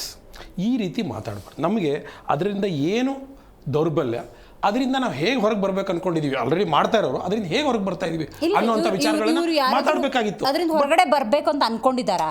ಇದ್ರೆ ಇಲ್ಲದಿದ್ರೆ ಇಲ್ಲ ಅಂತ. ಇವು 2 ಸೆಂಟೆನ್ಸ್ ಬಿಟ್ಟು ಮಿಕ್ಕಿದ್ದು ಮಾತಾಡಿದ್ದೆಲ್ಲ ಪ್ಯೂರ್ ಟೈಮ್ ಪಾಸ್ ನಾನು ಹೇಳ್ತಾ ಇದ್ದೀನಿ. ಆಯ್ತಾ? ಇದು ಅಲ್ಲ, ಅದು ಓಪನ್ ಆಗಿ ಹೇಳ್ತಿದ್ದೀನಿ. ಆಯ್ತಾ? ಆಮೇಲೆ ಇನ್ನೊಂದು ನಾನು ಹೇಳ್ತಾ, ಅವ್ರ ಎಕ್ಸಾಂಪಲ್ ಹೇಳಿದೆ, ಇವ್ರ example, we all know it, ಅದು ಆಲ್ರೆಡಿ ತೋರಿಸ್ಬಿಟ್ಟಿದ್ದಾರೆ. ಅದನ್ನೇ ನೀವು ಇನ್ನೊಂದು 2 ನಿಮಿಷ ಹೇಳ್ತೀರಾ, ವಾಟ್ ಈಸ್ ದ ಯೂಸ್? ಇನ್ನೊಂದು 20 ಎಕ್ಸಾಂಪಲ್ ಹೇಳ್ತೀರಾ, ಇನ್ನೊಂದು 20 ಎಕ್ಸಾಂಪಲ್ ಹೇಳ್ತೀರಾ, ವೇರ್ ಆರ್ ವಿ ಗೋಯಿಂಗ್? ನಮ್ಮ ಡಿಸ್ಕಷನ್ ಏನಿರಬೇಕು, ಅದರಿಂದ ಏನು ತೊಂದರೆ ಆಗ್ತಾ ಇದೆ, ಯಾಕದು ಬಂದಿದೆ ಅಂತ ಪರಿಸ್ಥಿತಿ ಯಾಕೆ ಬಂದಿದೆ, ಅದರ ನಿವಾರಣೆ ಏನು, ಇದ್ರ ಬಗ್ಗೆ ನಾವು ಈ ಚರ್ಚೆ ಬಿಜೆಪಿ ಅವ್ರು ಮಾತಾಡ್ತಾರ, ಕಾಂಗ್ರೆಸ್ ಅವ್ರು ಮಾತಾಡ್ತಾರ, ಜೆಡಿಎಸ್ ಅವ್ರು ಮಾತಾಡ್ತಾರೆ, ಯಾರು ಮಾತಾಡಲ್ಲ. ಪ್ರಾಕ್ಟಿಕಲ್ ಆಗಿ ಹೇಳಿ ಅರವಿಂದ್ ಸರ್, ನೀವು ಹೇಳಬಹುದಷ್ಟೇ ಅದನ್ನ, ಇವ್ರು ಯಾರು ಹೇಳಲ್ಲ. I understand. I share. You are short. At least you are short in consuming the time. Okay, let me come to the point. ನೋಡಿ, ಕುಟುಂಬ ರಾಜಕಾರಣ ಒಂದು ನಮಗೆ ಅಭಿಶಾಪ ಇದ್ದಂಗೆ. ಯಾಕಂದರೆ ಕಾರ್ಯಕರ್ತರು ಯಾರು ಇದನ್ನು ನಿಷ್ಠೆಯಿಂದ ಹೊತ್ತು ಬೆಳೆಸಿರ್ತಾರೋ ಅವರಿಗೆ ಅಲ್ಲಿ ಅವಕಾಶವನ್ನು ಕಡಿಮೆ ಆಗುತ್ತೆ. ವೈಬ್ರೆಂಟ್ ಡೆಮೋಕ್ರಸಿನೇ ಇರಲ್ಲ. ಇಂಟರ್ನಲ್ ಡೆಮೋಕ್ರಸಿನಂತರೂ ಕೊಂದೆ ಹಾಕಿರ್ತಾರೆ, ಹೌದಲ್ವಾ? ಯಾಕಂದರೆ ಅವ್ರ ಮಗನೇ ಒಬ್ಬ ಆಕಾಂಕ್ಷಿ ಇದ್ದಾಗ, ಈಗ ಫಾರ್ ಎಕ್ಸಾಂಪಲ್ ಯಾವುದೋ ಎಕ್ಸಾಂಪಲ್, ಬೊಮ್ಮಾಯಿ ಅವ್ರ ಮಗನೇ ಆಕಾಂಕ್ಷಿ ಆಗಿದ್ದಾನೆ, ಇಲ್ಲ ಯಡಿಯೂರಪ್ಪನ ಮಗನೇ ಆಕಾಂಕ್ಷಿ ಇದ್ದಾಗ ಅಲ್ಲಿ ಒಂದು ಸಿಕ್ಕಾಪಟ್ಟೆ ಇನ್ಫ್ಲೂಯೆನ್ಸ್ ಬಂದ್ಬಿಡುತ್ತೆ. ಅಲ್ಲಿ ಇಂಟರ್ನಲ್ ಡೆಮೋಕ್ರಸಿ ಇರೋಕ್ಕೆ ಸಾಧ್ಯನಾ? ಇಂಟರ್ನಲ್ ಡೆಮೋಕ್ರಸಿ ಇವರು ಇದೆ ಅಂತ ಯಾರೂ ಹೇಳ್ಕೊಳ್ಳಲ್ಲ ಪಾಪ. ಡೆಮೋಕ್ರಸಿ ಬಗ್ಗೆ ಮಾತಾಡ್ತಾರೆ. ಭಾರತಕ್ಕೆ ಡೆಮೋಕ್ರಸಿಗೆ ಸಮಸ್ಯೆ ಆಯಿತು, ಡೆಮೋಕ್ರೆಟಿಕ್ ರೈಟ್ಸ್ ಹೊರಟೋಯ್ತು, ಕಾನ್ಸ್ಟಿಟ್ಯೂಷನಲ್ ರೈಟ್ಸ್ ಹೊರಟೋಯ್ತು ಅಂತ. ಇವತ್ತಿಗೆ ಇಂಟರ್ನಲ್ ಡೆಮೋಕ್ರಸಿ ಬಗ್ಗೆ ಒಬ್ಬರಾದರೂ ಚಕಾರ ತೆಗೆದಿರೋದು ನೋಡಿದ್ದೀರಾ? ಅಂದರೆ ಅವಾಗೇನಾಗುತ್ತೆ, ಕ್ವಾಲಿಟಿ ಆಫ್ ಡಿಸ್ಕ್ಲೋಜರ್ಸ್ ಕಡಿಮೆ ಆಗ್ತಾ ಇರುತ್ತೆ. ಯಾಕಂದರೆ ನೀವು ಏನೋ ಭಯಕ್ಕೆ ಹೋದರೆ ಅವ್ರ ರಾಜಕಾರಣಿಗೆ ಅದು ಅನ್ವಯಿಸ್ತಾ ಇರುತ್ತೆ. ಹಾಗಾಗಿ ವೈಬ್ರೆಂಟ್ ಡೆಮೋಕ್ರಸಿಗೆ ತುಂಬಾ ಬಾಧಕವಾಗಿರುವಂತ ಇದು ಅಭಿಶಾಪ. ಹಾಗಂತ ಹೇಳಿ ಔಟ್ಸೈಡ್ ಅಲ್ಲಿ ಮಾತಾಡೋದು ಹೆಂಗ್ ಸಾಧ್ಯ? ಇಂಟರ್ನಲ್ಲಿ ಚರ್ಚೆ ಮಾಡಬೇಕು. Internal democracy doesn't mean that ಇಂಟರ್ನಲ್ಲಿ ಮಾತಾಡಬೇಕು ಅಂತಲ್ಲ, ಅದು ಕೂಡ ಬಹಿರಂಗವಾಗಿದೆ. ಈಗ ಅಧ್ಯಕ್ಷರು ಯಾರಾಗಬೇಕು? JP ನಡ್ಡಾ ಅವರು ಆಗಬೇಕಾ, ಇನ್ನೊಬ್ಬರು ಆಗಬೇಕಾ? ಇದು ಆಂತರಿಕವಾಗಿ ಇರೋದಲ್ಲ. ಇಂಟರ್ನಲ್ ಡೆಮೋಕ್ರಸಿ ಅಂದರೆ ಪೊಲಿಟಿಕಲ್ ಪಾರ್ಟಿಯಲ್ಲಿ ಲೀಡರ್ಶಿಪ್ ಯಾರಾಗಬೇಕು ಅಂತ. ಇಲ್ಲದ್ರೆ ಒಂದು ಈಗ ಫಾರ್ ಎಕ್ಸಾಂಪಲ್ ಈಗ ಫಾರ್ ಎಕ್ಸಾಂಪಲ್ ಕಾಂಗ್ರೆಸ್ ನನ್ನ ಮನೆಯ ಡೆಮೋಕ್ರಸಿ ಬಗ್ಗೆ ನನ್ನ ಮನೇಲಿ ಚರ್ಚೆ ಮಾಡ್ಬೋದೇ ಹೊರತು I cannot come out. No, ನಿಮ್ಮ ಮನೆ ಅಲ್ಲ. ಅಭಿಪ್ರಾಯ ಕೇಳಕ್ಕಾಗಲ್ಲ. ಬಿಜೆಪಿ ಮತ್ತು JDS ಅಥವಾ AAP ಅವರು ಕೇಳಕ್ಕಾಗಲ್ಲ, ಜನರು ಕೇಳಕ್ಕಾಗಲ್ಲ. No, you are wrong. There is a flaw. One minute. There is an absolute flaw in this discussion. Political parties ಯಾರದೇ ಸ್ವತ್ತು, ಯಾರದೇ ಮನೆ, ಯಾರದೇ ಇದು ಅಲ್ಲ. It is democratically run as per the constitution. Sir, ಹಂಗಾರೆ ಫಂಡ್ ನಾನು AAP ಅವರಿಂದನೂ ಇಸ್ಕಬೇಕಾಗುತ್ತೆ. being a Congress fellow, I have to take it from BJP. See, you are asking you are talking beyond. No, this is our constitution. Let me tell you. ನೋಡಿ, ಇದು ಯಾರ ಸೊತ್ತು ಅಲ್ಲ, ಇದು ನಮ್ಮ ಕಾನ್ಸ್ಟಿಟ್ಯೂಷನ್ ಅಲ್ಲಿ ಬರೆದಿರೋದು. ಇದನ್ನ ಒಪ್ಪಿಕೊಂಡ ಆದ್ಮೇಲೆ ಇವರು ಸೈನ್ ಮಾಡಿದ ಮೇಲೆ ಇವ್ರಿಗೆ ಪೊಲಿಟಿಕಲ್ ಪಾರ್ಟಿ ರಿಜಿಸ್ಟ್ರೇಷನ್ ಸಿಕ್ಕೋದು. ಅರ್ಥ ಆಯ್ತಲ್ವಾ? ಅಲ್ಲ ಆಮೇಲೆ ಇನ್ನೊಂದು, ಈಗ ಇವರು ಹಿಂಗೆ ಹೇಳಿರೋದಕ್ಕೆ ಒಂದು ಹೇಳಬೇಕಾಗತ್ತೆ. ಇಂಡಿಯಾ ಅಗೇನ್ಸ್ಟ್ ಕರಪ್ಷನ್ ಅಲ್ಲಿ ನಾನು ತುಂಬ ವೆರಿ ಆ್ಯಕ್ಟಿವ್ಲಿ ನಾನು ಪಾರ್ಟಿಸಿಪೇಟ್ ಮಾಡಿದವನು. ಆಮ್ ಆದ್ಮಿ ಪಾರ್ಟಿ ಫೌಂಡಿಂಗ್ ಮೆಂಬರಲ್ಲಿ ಅದರ ಚರ್ಚೆಯಲ್ಲಿ ಪಾರ್ಟಿಸಿಪೇಟ್ ಮಾಡಿದವನು. ಇದು ನಮ್ಮ ಒಂದು ಆವಾಗಿನ ಆಮ್ ಆದ್ಮಿ ಪಾರ್ಟಿಯ ಮೇನ್ ಮುನ್ನಡಿಯಲ್ಲಿ, ಫ್ಯಾಮಿಲಿಯಲ್ಲಿ ಒಂದು ಪೋಸ್ಟ್ ಇದ್ದರೆ ಇನ್ನೊಂದು ಇರಬಾರ್ದು ಅಂತ ಹೇಳ್ಬಿಟ್ಟು ನಾವು ದಾಖಲಿಸಿ ಮಾಡಿದ್ವಿ. ಅರ್ಥ ಆಯ್ತಲ್ವಾ? ಇವತ್ತಿಗೆ ಇದು ಯಾವುದೂ ಮನೆ ಅಲ್ಲ. ಆಮೇಲೆ ಇನ್ನೊಂದು ಹೇಳ್ತೀನಿ, I am coming to this point. Internal discussions doesn't mean it is internal. It is restricted. What is restricted? Discussion is bahiranga. Sir, ಏನ್ ಮಾತಾಡ್ತೀರಿ ಸರ್? Absolutely. ಸರ್, ಇದನ್ನ ಯಾರು ಒಪ್ಕೊಳ್ಳಲ್ಲ. And sir, it is purely about ಪಕ್ಷ. ನೋಡಿ, ಪಕ್ಷದಲ್ಲಿ ನಮ್ಮ ಮನೆಯಲ್ಲಿ ನಮ್ಮನೆ ನಡೆಸೋದು, ನಮ್ಮನೆ ಯಜಮಾನ ಅಂತ ಚರ್ಚೆ ಮಾಡಕ್ಕೆ ನನ್ನ ಪಕ್ಕದ ಮನೆಯನ್ನು ಕೇಳಕ್ ಆಗಲ್ಲ. AAP ಅಲ್ಲಿ ಫಸ್ಟ್ ಟೈಮ್ ನಾವು ಸೀಟ್ ಕೊಡ್ತಾ ಇರುವಾಗ ಇವ್ರಿಗೆ ಕೊಡ್ಬೋದಾ ಅಂತ ಹೇಳ್ಬಿಟ್ಟು ಸಮೀಕ್ಷೆ ಮಾಡ್ಬಿಟ್ಟು ಕೊಟ್ಟಿದ್ದೀವಿ. ಅಂದ್ರೆ this is how it has to be run. Already ಅದು ಒಂದು ರೀತಿಯಿಂದ ಎಕ್ಸಾಂಪಲ್ ನ ಸೆಟ್ ಮಾಡಿದೀವಿ, ಅದ್ರಲ್ಲಿ ನೋ ಡೌಟ್ ಅಬೌಟ್ ಇಟ್. ಅರ್ಥ ಆಯ್ತಾ? ಬಟ್ ಇತ್ತೀಚೆಗೆ ಬರ್ತಾ ಇರುವಂತ ಆಮ್ ಆದ್ಮಿ ಇತ್ತೀಚೆಗೆ ಬರ್ತಾ ಇರುವಾಗ AAP ಅವರು ಕೂಡ ಗೊತ್ತಿರಲ್ಲ ಆ ರೀತಿಯ ಚರ್ಚೆಗಳು ಆಗಿವೆ ಅಂತ. ಹಾಗಾಗಿ ಸರ್, ಹಂಗಲ್ಲ ಅದು. ನಾನು ಹೇಳ್ತೀನಿ ಕೇಳಿ. ಈಗ ನೋಡಿ, ಏನೋ ಒಂದು ವಿಷಯ ಬಂತು. ಈಗ ನೋಡಿ, ಭ್ರಷ್ಟಾಚಾರ ಮುಕ್ತ ದಕ್ಷ ಆಡಳಿತ ಕೊಡಬೇಕು ಅನ್ನೋದಾದರೆ ನೀವು ಸರ್ವೆಗೆ ಜನರ ಅಭಿಪ್ರಾಯವನ್ನು ಕೇಳಬಹುದೇ ಹೊರತು ಇಂಥವ್ರನ್ನ ತಗೊಳ್ಳೋದ ಬೇಡವಾ? ನಮ್ಮ ಪಕ್ಷಕ್ಕೆ ಇಂಥದ್ದೊಂದು ಅಪ್ಲಿಕೇಶನ್ ಬಂದಿದೆ, should we take a decision or not ಅಂಥೇಳಿ ನೀವು ಜನರ ಅಭಿಪ್ರಾಯಕ್ಕೆ ಹೋಗ್ಬೋದೇ ಹೊರತು ಕೆಲವೊಂದಲ್ಲ, ಬಹುತೇಕ ಇಟ್ ಇಸ್ ಇಂಟರ್ನಲ್ ಡಿಸ್ಕಷನ್. ನೋಡಿ, ಇವತ್ತು ಕುಟುಂಬ ರಾಜಕಾರಣದ ಕುರಿತಂತೆ ಬಹಳ ಮುಖ್ಯವಾಗಿ ನಾವು ಮಾತಾಡ್ತಾ ಇದ್ದೀವಿ. ಇವತ್ತು ಎಲ್ಲ ಪಕ್ಷಗಳನ್ನು ವ್ಯಾಪಿಸಿ ಬಿಟ್ಟಿದೆ ಕುಟುಂಬ ರಾಜಕಾರಣ. ಎಷ್ಟರ ಮಟ್ಟಿಗೆ ಅಂತ ಹೇಳಿದ್ರೆ, ಎಷ್ಟೋ ಕಾರ್ಯಕರ್ತರು ನನಗೊಂದು ಅವಕಾಶ ಸಿಕ್ಕಿದರೆ ಇವತ್ತು ನಾನು ದೊಡ್ಡ ಸ್ಥಾನದಲ್ಲಿದ್ದೆ. ನನ್ನ ಸಮುದಾಯವನ್ನು, ನನ್ನ ಕ್ಷೇತ್ರವನ್ನು, ನನ್ನ ಬಳಿ ಬರುವಂತಹ ಭಾಳಷ್ಟು ಮಂದಿ ಏನೋ ನೋವು, ಏನೋ ಕಷ್ಟ ಅಂತ ಕೇಳ್ತಾರಲ್ಲ, ಈ ಸರ್ ಹತ್ರ ಹೋಗಲ್ಲ, ಈ ಅಣ್ಣನ ಹತ್ರ ಹೋದರೆ ಆಗೋದಿಲ್ಲ ಕೆಲಸ, ನನಗೆ ಅಧಿಕಾರ ಇದ್ದಿದ್ದಿದ್ರೆ ಖಂಡಿತವಾಗ್ಲೂ ನಾನು ಮಾಡಿಕೊಡ್ತಿದ್ನಲ್ಲ ಅನ್ನುವಂತಹ ಅದೆಷ್ಟೋ ಆಸೆಯನ್ನು ಕಮರಿ ಇಟ್ಕೊಂಡಿರ್ತಾರೆ. ಅವರಿಗೆ ಈ ಸೋಕಾಲ್ಡ್ ಕುಟುಂಬ ರಾಜಕಾರಣ ಮಾಡಿಕೊಂಡು ಇದ್ದಾರಲ್ಲ, ಅವರು ಶ್ರೀರಕ್ಷೆಯಾಗಿ ನಿಂತ್ಕೋಬೇಕಾಗಿತ್ತು, ಅದು ಆಗಿಲ್ಲ. ಅಫ್ಕೋರ್ಸ್ ಇವತ್ತು ನಮ್ಮ ಕಾರ್ಯಕ್ರಮದಲ್ಲಿರುವಂಥ ಉಮೇಶ್ ಅವರು ಇರ್ಬೋದು, ರವೀಶ್ ಅವರು ಇರ್ಬೋದು, ಸ್ವಾತಿ ಚಂದ್ರಶೇಖರ್ ಇರ್ಬೋದು, ಆತ್ಮಾನಂದ್ ಅವರು ಇರ್ಬೋದು, ಅಥವಾ ಅರವಿಂದ್ ಅವರು ಇರ್ಬೋದು, ಯಾವುದೇ ಕುಟುಂಬದ ರಾಜಕಾರಣವನ್ನು ಹೊಂದಿಲ್ಲದೆ ಇಲ್ಲಿ ಕೂತಿದ್ದಾರೆ ಅನ್ನೋದಾದರೂ ಕೂಡ ಅದು ಪಕ್ಷ ಕೊಟ್ಟಿರುವ ಅವಕಾಶವೇ ಆದರೂ ಅದು ಎಷ್ಟರ ಮಟ್ಟಿಗೆ ವ್ಯಾಪಿಸಿದೆ ಅನ್ನೋದನ್ನು ನೋಡಬೇಕಾಗತ್ತೆ. ನಾವಿಲ್ಲಿ ಬಹಳ ಮುಖ್ಯವಾಗಿ ಯೋಚನೆ ಮಾಡಬೇಕಾಗಿರೋ ಮತ್ತೊಂದು ಅಂಶ ಅಂತ ಹೇಳಿದ್ರೆ, ಕುಟುಂಬ ರಾಜಕಾರಣ ಈ ಮಟ್ಟಿಗೆ ವ್ಯಾಪಿಸಿರುವ ಸಂದರ್ಭದಲ್ಲಿ ಅದೇ ಕುಟುಂಬ ರಾಜಕಾರಣವನ್ನು ಮಾಡ್ತಿರುವಂಥ ರಾಜಕಾರಣಿಗಳು ಕುಟುಂಬ ರಾಜಕಾರಣವನ್ನು ಬಿಟ್ಟು ರಾಜಕಾರಣ ಮಾಡಬೇಕು ಅಂತ ಇಚ್ಛೆ ಪಡ್ತಿದ್ದಾರಾ ಅಂತ ಇದ್ರ ಬಗ್ಗೆ ನೋಡಬೇಕಾಗತ್ತೆ. ಯಾಕಂತ ಹೇಳಿದ್ರೆ ಯಾರೊಬ್ಬ ಸಾಮಾನ್ಯಕರ್ತ ಅವನಿಗೆ ನಾನು ಶ್ರೀರಕ್ಷಿಯಾಗಿ ನಿಂತ್ಕೋತೀನಿ, ಅವನು ಮುಂದುವರಿಲಿ, ಅವನು ದೊಡ್ಡ ಹಂತಕ್ಕೆ ಹೋಗಲಿ, ಅವನು ಸಚಿವ ಆಗಲಿ, ಅವನ ಆ ಕ್ಷೇತ್ರವನ್ನು, ಅವನ ಸಮುದಾಯವನ್ನು, ಅವನು ಇತರ ಸಮುದಾಯವನ್ನು ಬೆಳೆಸಿ ಅನ್ನುವಂಥ ಯೋಚನೆ ಇದೆಯಂತ. ರೈಟ್ ಸ್ವಾತಿ? ಈಗ ಇಲ್ಲೆಲ್ಲ ಪ್ಯಾನಲಿಸ್ಟ್ ಮಾತಾಡ್ತಿರ್ಬೇಕಾದ್ರೆ ಒಂದು ಒಳ್ಳೆ ಫ್ರೇಮನ್ನು ಹಾಕ್ಕೊಟ್ಟವ್ರೆ ಕಾಂಗ್ರೆಸ್ನವರು ಅಂತ ಟೀಕೆ ಮಾಡ್ತಿದ್ರು. ಅದನ್ನು ಟೀಕೆ ಅಂತ ಅಂದ್ಕೊಳ್ದಿದ್ರು ಕೂಡ ಕೆಲವೊಂದು ಟ್ರುತ್ ಅಂತ ಕನ್ಸಿಡರ್ ಮಾಡೋದಾದರೂ ಕೂಡ ಕಾಂಗ್ರೆಸ್ಗೆ ಈ ಕುಟುಂಬ ರಾಜಕಾರಣವನ್ನು ಮೀರಿ ರಾಜಕಾರಣ ಮಾಡುವಂಥ ಯೋಚನೆಗಳಿದೆಯಾ ಅನ್ನೋದೇ ನನ್ನ ಕುತೂಹಲ. ಅಲ್ಲ, ಕುಟುಂಬ ರಾಜಕಾರಣವನ್ನ ಮೀರಿ ರಾಜಕಾರಣ ಮಾಡುವ ಯೋಚನೆ ಇದೆಯಾ ಅನ್ನೋ ಪ್ರಶ್ನೆಗೆ ಬಹುಶಃ ಅರ್ಥನೇ ಇಲ್ಲಿ ಉದ್ಭವಿಸೋದಿಲ್ಲ ದಿವ್ಯಾ. ಬಹಳ ಸ್ಪಷ್ಟವಾಗಿ ಕರ್ನಾಟಕದಲ್ಲೇ ತೆಗೆದುಕೊಳ್ಳಿ ನೀವು. ಸಿದ್ದರಾಮಯ್ಯನವ್ರು ಯಾವ ಕುಟುಂಬದಿಂದ ಬಂದಿದ್ದಾರೆ, DK ಯಾವ ಕುಟುಂಬದಿಂದ ಬಂದಿದ್ದಾರೆ? ನಾನು 10 ನಾಯಕರನ್ನ ಕರ್ನಾಟಕದಲ್ಲಿ ನಾನು ಇವತ್ತಿನ ದಿನ ಹೆಸರಿಸಬಲ್ಲೆ, who are the best CM candidates in the future for Congress. ಆಯ್ತಾ? ಅವ್ರುಗಳೆಲ್ಲ ಯಾವ ಕುಟುಂಬದಿಂದ ಬಂದಿರುವಂತದ್ದು? ಅಂಡ್ ಇವತ್ತಿನ ರಾಷ್ಟ್ರೀಯ ಅಧ್ಯಕ್ಷರಾಗಿ ಕಾರ್ಯನಿರ್ವಹಿಸ್ತಾ ಇರುವಂತ ದಿವ್ಯಾ, ಲೆಟ್ ಮಿ ಕಂಪ್ಲೀಟ್. ಇವತ್ತಿನ ದಿನ ನಮ್ಮ ರಾಷ್ಟ್ರೀಯ ಅಧ್ಯಕ್ಷರಾಗಿ ಕಾರ್ಯನಿರ್ವಹಿಸ್ತಾ ಇರುವಂತಹ ಮಲ್ಲಿಕಾರ್ಜುನ್ ಖರ್ಗೆ ಅವರು ಕೂಡ ಅವರು ಯಾವ ಕುಟುಂಬ ಹಿನ್ನೆಲೆಯಿಂದ ಬಂದಿದ್ದವ್ರಂತವ್ರಲ್ಲ. ಆಯ್ತಾ? ಯಾವ್ದೋ ಒಂದು ಹಳ್ಳಿಗಾಡಲ್ಲಿ ಅಲ್ಲಿಂದ ಇವತ್ತಿನ ದಿನ ಇಲ್ಲಿ ತನಕ ಬಂದು 80ನೇ ವಯಸ್ಸಿನ ಆಸ್ಪಾಸ್ನಲ್ಲಿ ರಾಷ್ಟ್ರೀಯ ಅಧ್ಯಕ್ಷರಾಗಿ ಅತಿ ಚಿರ ಯುವಕನಂತೆ ಕಾರ್ಯವನ್ನ ನಿರ್ವಹಿಸ್ತಾ ಇದ್ದಾರೆ. ಸೊ ಒಂದು ವ್ಯವಸ್ಥೆಯನ್ನ ಬಹಳ ಸ್ಪಷ್ಟವಾಗಿ ಅರ್ಥ ಮಾಡ್ಕೋಬೇಕಾಗತ್ತೆ ದಿವ್ಯಾ. ನೆಹರು ಅವ್ರು ಬಂದ್ಬಿಟ್ರು, ಅದಾದ ನಂತರ ಇಂದಿರಾ ಗಾಂಧಿ ಅವ್ರು ಬಂದ್ಬಿಟ್ರು, ಅದಾದ ನಂತರ ರಾಜೀವ್ ಗಾಂಧಿ ಬಂದ್ಬಿಟ್ರು. ಸ್ವಾತಿ, ಸಮ್ ಡಿಸ್ಟರ್ಬೆನ್ಸ್ ಇದೆ, ಗೊತ್ತಾಗ್ತಾ ಇಲ್ಲ ಮಾತಾಡೋದು. ಆದ ನಂತರದಲ್ಲಿ ಇಂದಿರಾ ಗಾಂಧಿ ಅವರು ಯಾಕೆ ಬಂದ್ರು? ಇಂದಿರಾ ಗಾಂಧಿ ಅವರು ಬಂದ ನಂತರದಲ್ಲಿ ಕಾಂಗ್ರೆಸ್ ಪಕ್ಷದಲ್ಲೇ ಒಂದಿಷ್ಟು ತೊಡಕುಗಳಿತ್ತು. ಆದ್ರೆ ಜನರು ಆಯ್ಕೆ ಮಾಡಿದಂತದ್ದು ಇಂದಿರಾ ಗಾಂಧಿಯನ್ನ ಐರನ್ ಲೇಡಿ ಅಂತ ಕರೆದ್ರು. ಇಂದಿರಾ ಅಂದ್ರೆ ಇಂಡಿಯಾ ಅಂದ್ರೆ ಇಂದಿರಾ ಅಂತ ಕರೆದಿದ್ದಂಥದ್ದು ಜನರು, ಕಾಂಗ್ರೆಸ್ ಪಕ್ಷ ಕರೆದಿದ್ದಂಥದ್ದಲ್ಲ. ನೀವು ಜನರು ನಿಮ್ಮನ್ನ ಅಪ್ಕೊಳ್ಳದೆ ಯಾರು ನಿಮ್ಮನ್ನ ಏನೂ ಮಾಡೋದಿಕ್ ಸಾಧ್ಯ ಇಲ್ಲ. ನಿಮ್ಮನ್ನ ಮಾಡುವಂತಹ JDS ಪಕ್ಷದಲ್ಲಿ 3 ಬಾರಿ ನಿಂತು ಚುನಾವಣೆಯನ್ನ ಸೋತಿರುವಂತದ್ದು ನಿಖಿಲ್ ಕುಮಾರಸ್ವಾಮಿ ಅವರು.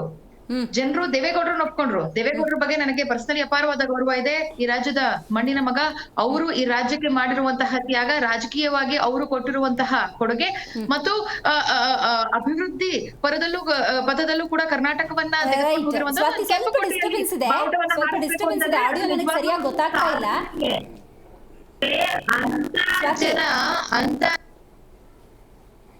ಸ್ವಾತಿ, ಆದ್ರೆ ಕೇವಲ ಒಂದು ಕಾನ್ಸ್ಟಿಟ್ಯೂನ್ಸಿಯಲ್ಲಿ ನಿಖಿಲ್ ಕುಮಾರಸ್ವಾಮಿ ಒಪ್ಕೊಳ್ಳೋದಿಲ್ಲ. ಜನ ಅಪ್ಕೊಳ್ಳದಿರಾ ಅದು ಕುಟುಂಬದಿಂದನೇ ಬಂದಿರ್ಲಿ, ಹೊರಗಿನಿಂದನೇ ಬಂದಿರ್ಲಿ, ಯಾರು ಕೂಡ ಏನು ಮಾಡೋದಿಕ್ ಸಾಧ್ಯ ಇಲ್ಲ ದಿವ್ಯಾ. ಈ ವಿಚಾರವನ್ನ ನಾನು ಬಹಳ ಸ್ಪಷ್ಟವಾಗಿ ಕೇಳಿಸ್ತಾ ಇದ್ರೆ ನಿಮ್ಮ ಫಸ್ಟ್ ಸ್ಟೇಟ್ಮೆಂಟ್ ನಾನು ಹೋಗ್ತೀನಿ. ಸಿದ್ದರಾಮಯ್ಯನವರು ಇರ್ಬೋದು, ಖರ್ಗೆ ಅವ್ರಿಗೆ ಯಾವ ಹಿನ್ನೆಲೆ ಇತ್ತು ಅಂತ ಪ್ರಶ್ನೆ ಮಾಡಿದ್ರಿ. ಯತೀಂದ್ರ ಸಿದ್ದರಾಮಯ್ಯನವರು ಒಳ್ಳೆ ಹಿನ್ನೆಲೆಯಿಂದ ಬಂದಿದ್ದಾರೆ. ರಾಧಾಕೃಷ್ಣ ದೊಡ್ಡಮನಿಯವರು ಯಾವ ಹಿನ್ನೆಲೆಯನ್ನು ಹೊಂದಿದ್ದಾರೆ? ಪ್ರಿಯಾಂಕ್ ಖರ್ಗೆ ಅವರು. ಕುಟುಂಬ ರಾಜಕಾರಣ ಅಂದರೆ ನೀವು ಇವತ್ತಿಗೂ ಕೂಡ ಬೆರಳು ಮಾಡಿ ತೋರಿಸ್ತಾ ಇದ್ದದ್ದು JDS ಮೇಲೆ. ಈ ಸಲ ವಿಶೇಷವಾಗಿ ನೀವು ಎಂಟ್ರಿ ಕೊಟ್ಬಿಟ್ರಿ. ಯಾರ್ದು? ಪ್ರಿಯಾಂಕಾ ಜಾರಕಿಹೊಳಿ, ಸಾಗರ್ ಖಂಡ್ರೆ, ಆಮೇಲೆ ಮೃಣಾಲ್ ಹೆಬ್ಬಾಳ್ಕರ್, DK ಶಿವಕುಮಾರ್ ಅವರು ಅಂದಾಗ ಅವರು ಸಹೋದರ DK ಸುರೇಶ್ ಅವರು ಇದ್ದಾರೆ. ನಯನಾ ಮೋಟಮ್ಮ ಅವರು. ಅಂದ್ರೆ ನೀವು ಆ ಹಾಗೆ ಕೊಡ್ತಿದ್ದೀರೇನೋ ಅನ್ನುವಂತ ಪ್ರಶ್ನೆ ಉದ್ಭವಿಸುತ್ತಲ್ಲ ಸ್ವಾತಿ. ದಿವ್ಯಾ ಅವರೇ, ಅಮಿತ್ ಶಾ ಅವರು ಬಹಳ ಚೆನ್ನಾಗಿ ಒಂದು ಮಾತು ಹೇಳ್ತಾರೆ. ನಾನು ಅದನ್ನ ಇಲ್ಲಿ ಉಲ್ಲೇಖ ಮಾಡೋದಕ್ಕೆ ಇಷ್ಟಪಡ್ತೀನಿ. ಕುಟುಂಬ ರಾಜಕಾರಣ ಅಂದ್ರೆ ಕೇವಲ ಒಂದು ಕುಟುಂಬದಿಂದ ಪಾರಂಪರಿಕವಾಗಿ ಮಾಡ್ಕೊಂಡು ಬಂದಿರುವಂತಹ ರಾಜಕಾರಣದ ವಿರುದ್ಧವಾಗಿ ನಾವು ಇದೀವೇ ಹೊರತು, ಬೇರೆ ಬೇರೆ ಕುಟುಂಬಗಳು ಅವರ ಫಸ್ಟ್ ಅಂದ್ರೆ ಮಗನನ್ನೋ ಮಗಳನ್ನೋ ಅಥವಾ ಮೊಮ್ಮಕ್ಕಳನ್ನೋ ಅಥವಾ ಅವರ ತಮ್ಮನನ್ನೋ ಅಣ್ಣನನ್ನೋ ನಾವು ಕರ್ಕೊಂಬರೋದನ್ನ ಕುಟುಂಬ ರಾಜಕಾರಣ ಅಂತ ಹೇಳೋದಿಲ್ಲ. ಅವರ ಫಸ್ಟ್ ಜನರೇಷನ್ ಯಾರಿದ್ರೆ ಅದನ್ನ ನಾವು ಕುಟುಂಬ ರಾಜಕಾರಣ ಅಂತ ಹೇಳೋದಿಲ್ಲ ಅಂತ ಹೇಳಿರುವಂತದ್ದು ಇದೇ ಅಮಿತ್ ಶಾ ಅವರು. ಆ ಒಂದು ಬಹುಶಃ ಉಲ್ಲೇಖದಲ್ಲಿ ಪಟ್ಟಿಯಲ್ಲಿ ನಾವು ಕೂಡ ಕೂತ್ಕೋತೀವಿ ಅಂತ ಅನ್ಸುತ್ತೆ. ಅವ್ರ ಪ್ರಕಾರ ನಾವು ಕುಟುಂಬ ರಾಜಕಾರಣ ಮಾಡ್ತಿಲ್ಲ ಅನ್ನುವಂಥದ್ದು. ಆದ್ರೆ ಇವತ್ತಿನ ದಿನ ನಾನು ಪ್ರಶ್ನೆ ಮಾಡ್ಬೇಕಾಗಿರುವಂತದ್ದು ಅಥವಾ ನಾನು ಉತ್ತರ ಸಿಗ್ಬೇಕಾಗಿರುವಂತದ್ದು ವಿಜೇಂದ್ರ ಅವರ ಬಗ್ಗೆ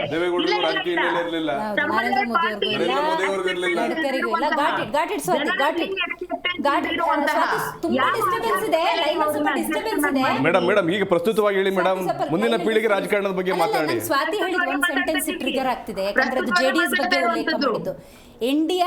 ಇಂದಿರಾ ಅನ್ನೋ ಮಟ್ಟಕ್ಕೆ ಕುಟುಂಬದ ಹಿನ್ನೆಲೆಯಿಂದ ರಾಜಕಾರಣದಿಂದ ಬಂದಿದ್ರು ಕೂಡ ಜನ ಒಪ್ಕೊಂಡ್ರು. What about Nikhil Kumaraswamy? ಜನ ಒಪ್ಕೊಂಡಿಲ್ಲ ನೋಡಿ ಹೆಂಗಾಗಿದೆ ಅಂತ ಹೇಳ್ತಿದ್ದಾರೆ. ಅಲ್ಲ, ಇಲ್ಲಿ ಪ್ರಸ್ತುತ ರಾಜಕಾರಣದಲ್ಲಿ ಏನಾಯ್ತು ಅಂತಂದ್ರೆ ಅವ್ರು 3 ಬಾರಿ ಸೋಲಿಕ್ಕೆ ಅನೇಕ ಕಾರಣಗಳಿದ್ದು. ಅಲ್ಲಿ ಇಂಟರ್ನಲ್ ಅವ್ರು ಹೇಳಿದಾಗ ನಮ್ಮ ಅರವಿಂದ್ ಅವರು ಕೆಲವು ಟೈಮಲ್ಲಿ ನಮ್ಮಲ್ಲಿ ಇರುವಂತವ್ರೆ ನಮಗೆ ಅಲ್ಲಿ ವಿರುದ್ಧವಾಗಿ ನಡ್ಕೊಂಡ್ರು. ಅಂದ್ರೆ ನಮ್ಗೆ ಯಾರು ಮತ ಬ್ಯಾಂಕ್ ಅಂತ ಏನಿತ್ತು ಅದು ನಮ್ಮ ವಿರುದ್ಧವಾಗಿ ನಡ್ಕತ್ತು. ಆಮೇಲೆ ಕೆಲವು ಟೈಮಲ್ಲಿ ನಾವು ತಗೊಂಡಂತ ರಾಜಕೀಯ ತೀರ್ಮಾನಗಳು ಸಹ ಕುಟುಂಬಕ್ಕೆ ಸೀಮಿತವಾಗ್ಬಿಟ್ಟಿತ್ತು. ಕುಟುಂಬಕ್ಕೆ ಅಂತಲ್ಲ, ನಾವು ನಮ್ಮ ಪಕ್ಷವನ್ನು ಉಳಿಸ್ಕೊಳ್ಳೋಕ್ಕೋಸ್ಕರ ನಾವು ಸ್ಪರ್ಧೆ ಮಾಡಿದಂಥ ಸಂದರ್ಭದಲ್ಲಿ ಅಪೋಸಿಷನ್ ಏನಂತ ಅದನ್ನ ಬಿಂಬಿಸಿದ್ರು ಅಂದ್ರೆ, ಇನ್ಯಾರು ಇರಲಿ ಇವ್ರ ಮನೇಲಿ ಕ್ಯಾಂಡಿಡೇಟ್ ಇವರೇ ಆಗ್ಬೇಕಾ ಅನ್ನೋ ತರ ಬಿಂಬಿಸಿದ್ರು. ಸೊ ಇವೆಲ್ಲ ಹಿನ್ನಡೆಗಳಾಗಿದ್ದು ಹೊರತು ಅದಕ್ಕೆ ಮೂಲ ಕಾರಣ ಅಲ್ಲ, ಮೂಲ ಕಾರಣ ಅಲ್ಲ ಮೇಡಮ್. ನಮ್ಮನ್ನು ಒಂದ್ ನಿಮಿಷ ಬೇರೆ ಒಂದು ಒಳ್ಳೆ ಕಾರ್ಯಕರ್ತ ನಿಲ್ಲಿಸಿ ಅಲ್ಲ ಮೇಡಮ್, ಅಲ್ಲೇ ನಾವು ಹಂಗಾರೆ ಬೇರೆಯವ್ರು ಇರ್ಲಿಲ್ವಲ್ಲ. ಅಶ್ವಥ್ ಅಲ್ವ ಗೆದ್ದಿದ್ದು ಅಲ್ಲಿ ಇವರು ನಮ್ಮ ಇನ್ನೊಬ್ರು ಯಾರಿಗೆ ಕಾಂಗ್ರೆಸ್ ಇಂದ ಇದ್ದಾರೆ ಅವರಲ್ಲ ಗೆದ್ದಿದ್ದು. ಅಂದ್ರೆ ಏನು ಕೇಳ್ತಾ ಇದೀವಿ ಇದನ್ನ ಅಂತಂದ್ರೆ, ನಮ್ಮಿಂದ ಗೆದ್ದೋಯ್ತಾರೆ, ಇವರು ಪಕ್ಷಾಂತರ ಕೆಲಸಗಳು ಮಾಡ್ತಾರೆ. ಏನ್ ಮಾಡಿ ಸಿದ್ದರಾಮಯ್ಯ ನಾವು ಬೆಳೆಸ್ತಾ ಏನ್ ಮಾಡಿದ್ರು? JDS ಹೆಸರು ಹೇಳ್ಕೊಂಡು ಬೆಳೆದ್ರು. ಇವತ್ತು ಅವ್ರನ್ನ JDS ಸರಿಯಿಲ್ಲ, ದೇವೇಗೌಡರು ಸರಿಯಿಲ್ಲ, ಕುಮಾರಸ್ವಾಮಿ ಅವರು ಸರಿಯಿಲ್ಲ ಅಂತ ಹೇಳಿ ಪಕ್ಷದಿಂದ ಈಚೆಗೆ ಬಂದರು ಅಲ್ವರ? ಅಲ್ಲ, ಒಂದ್ 4 ಜನ ಹಂಗ್ ಮಾತಾಡಿದ್ರೆ ನೀವು ಬೆಳೆಸೋ 100 ಹಂಗೆ JDS ಫ್ಯಾಕ್ಟ್ರಿ ಮೇಡಮ್, ಕಾರ್ಖಾನೆ ಅದು. ಇವತ್ತ ಆಲ್ಮೋಸ್ಟ್ ನೀವು ಕಾಂಗ್ರೆಸ್ ಅಲ್ಲಿ ಇರುವಂತ ಇವ್ರ ಅರ್ಧ ಕ್ಯಾಬಿನೆಟ್ ಏನಿದೆ ಇನ್ಕ್ಲೂಡಿಂಗ್ ಸಿದ್ದರಾಮಯ್ಯ, ಅದು JDS ಕ್ಯಾಬಿನೆಟ್ ಅಂತೆಲ್ಲ ಹೇಳ್ಬೋದು ಪರೋಕ್ಷವಾಗಿ. ಬೆಳೆದಿದ್ದಾರೆ, ಇಲ್ಲಿಂದಲೇ ಬೆಳೆದೋಗಿರೋರು ಅವ್ರ. ಈಗ ಬಿಜೆಪಿಗೆ ಹೋಗಿದ್ದಾರೆ. ನಮ್ಮ ಬಸವರಾಜ ಬೊಮ್ಮಾಯಿ ಎಲ್ಲಿದ್ರು ಅವರು? ಅವ್ರ ತಂದೆ ಎಲ್ಲಿದ್ರು? ಎಲ್ಲ ಮೂಲ ನಮ್ಮಲ್ಲೇ. ಆದ್ರೆ ಕೊನೆಗೆ ಅಧಿಕಾರವನ್ನು ಸ್ವಲ್ಪ ವ್ಯತ್ಯಾಸ ಆಯ್ತು ಅಂದಾಗ ನಾವು JDS ಇಲ್ಲ, ದೇವೇಗೌಡರು ಮೋಸ ಮಾಡಿದ್ರು, ಕುಮಾರಸ್ವಾಮಿ ಅವರು ಮೋಸ ಮಾಡಿದ್ರು ಅಂತ ಹೇಳಿ ಇವರು ಪಲಾಯನವಾದ ಮಾಡಿಕೊಂಡು ಬೇರೆ ಪಕ್ಷಕ್ಕೆ ಹೋಗೋದು, ಪಕ್ಷ ಒಡೆಯುವಂತ ಕೆಲಸವನ್ನ ಮಾಡಿದ್ದಾರೆ.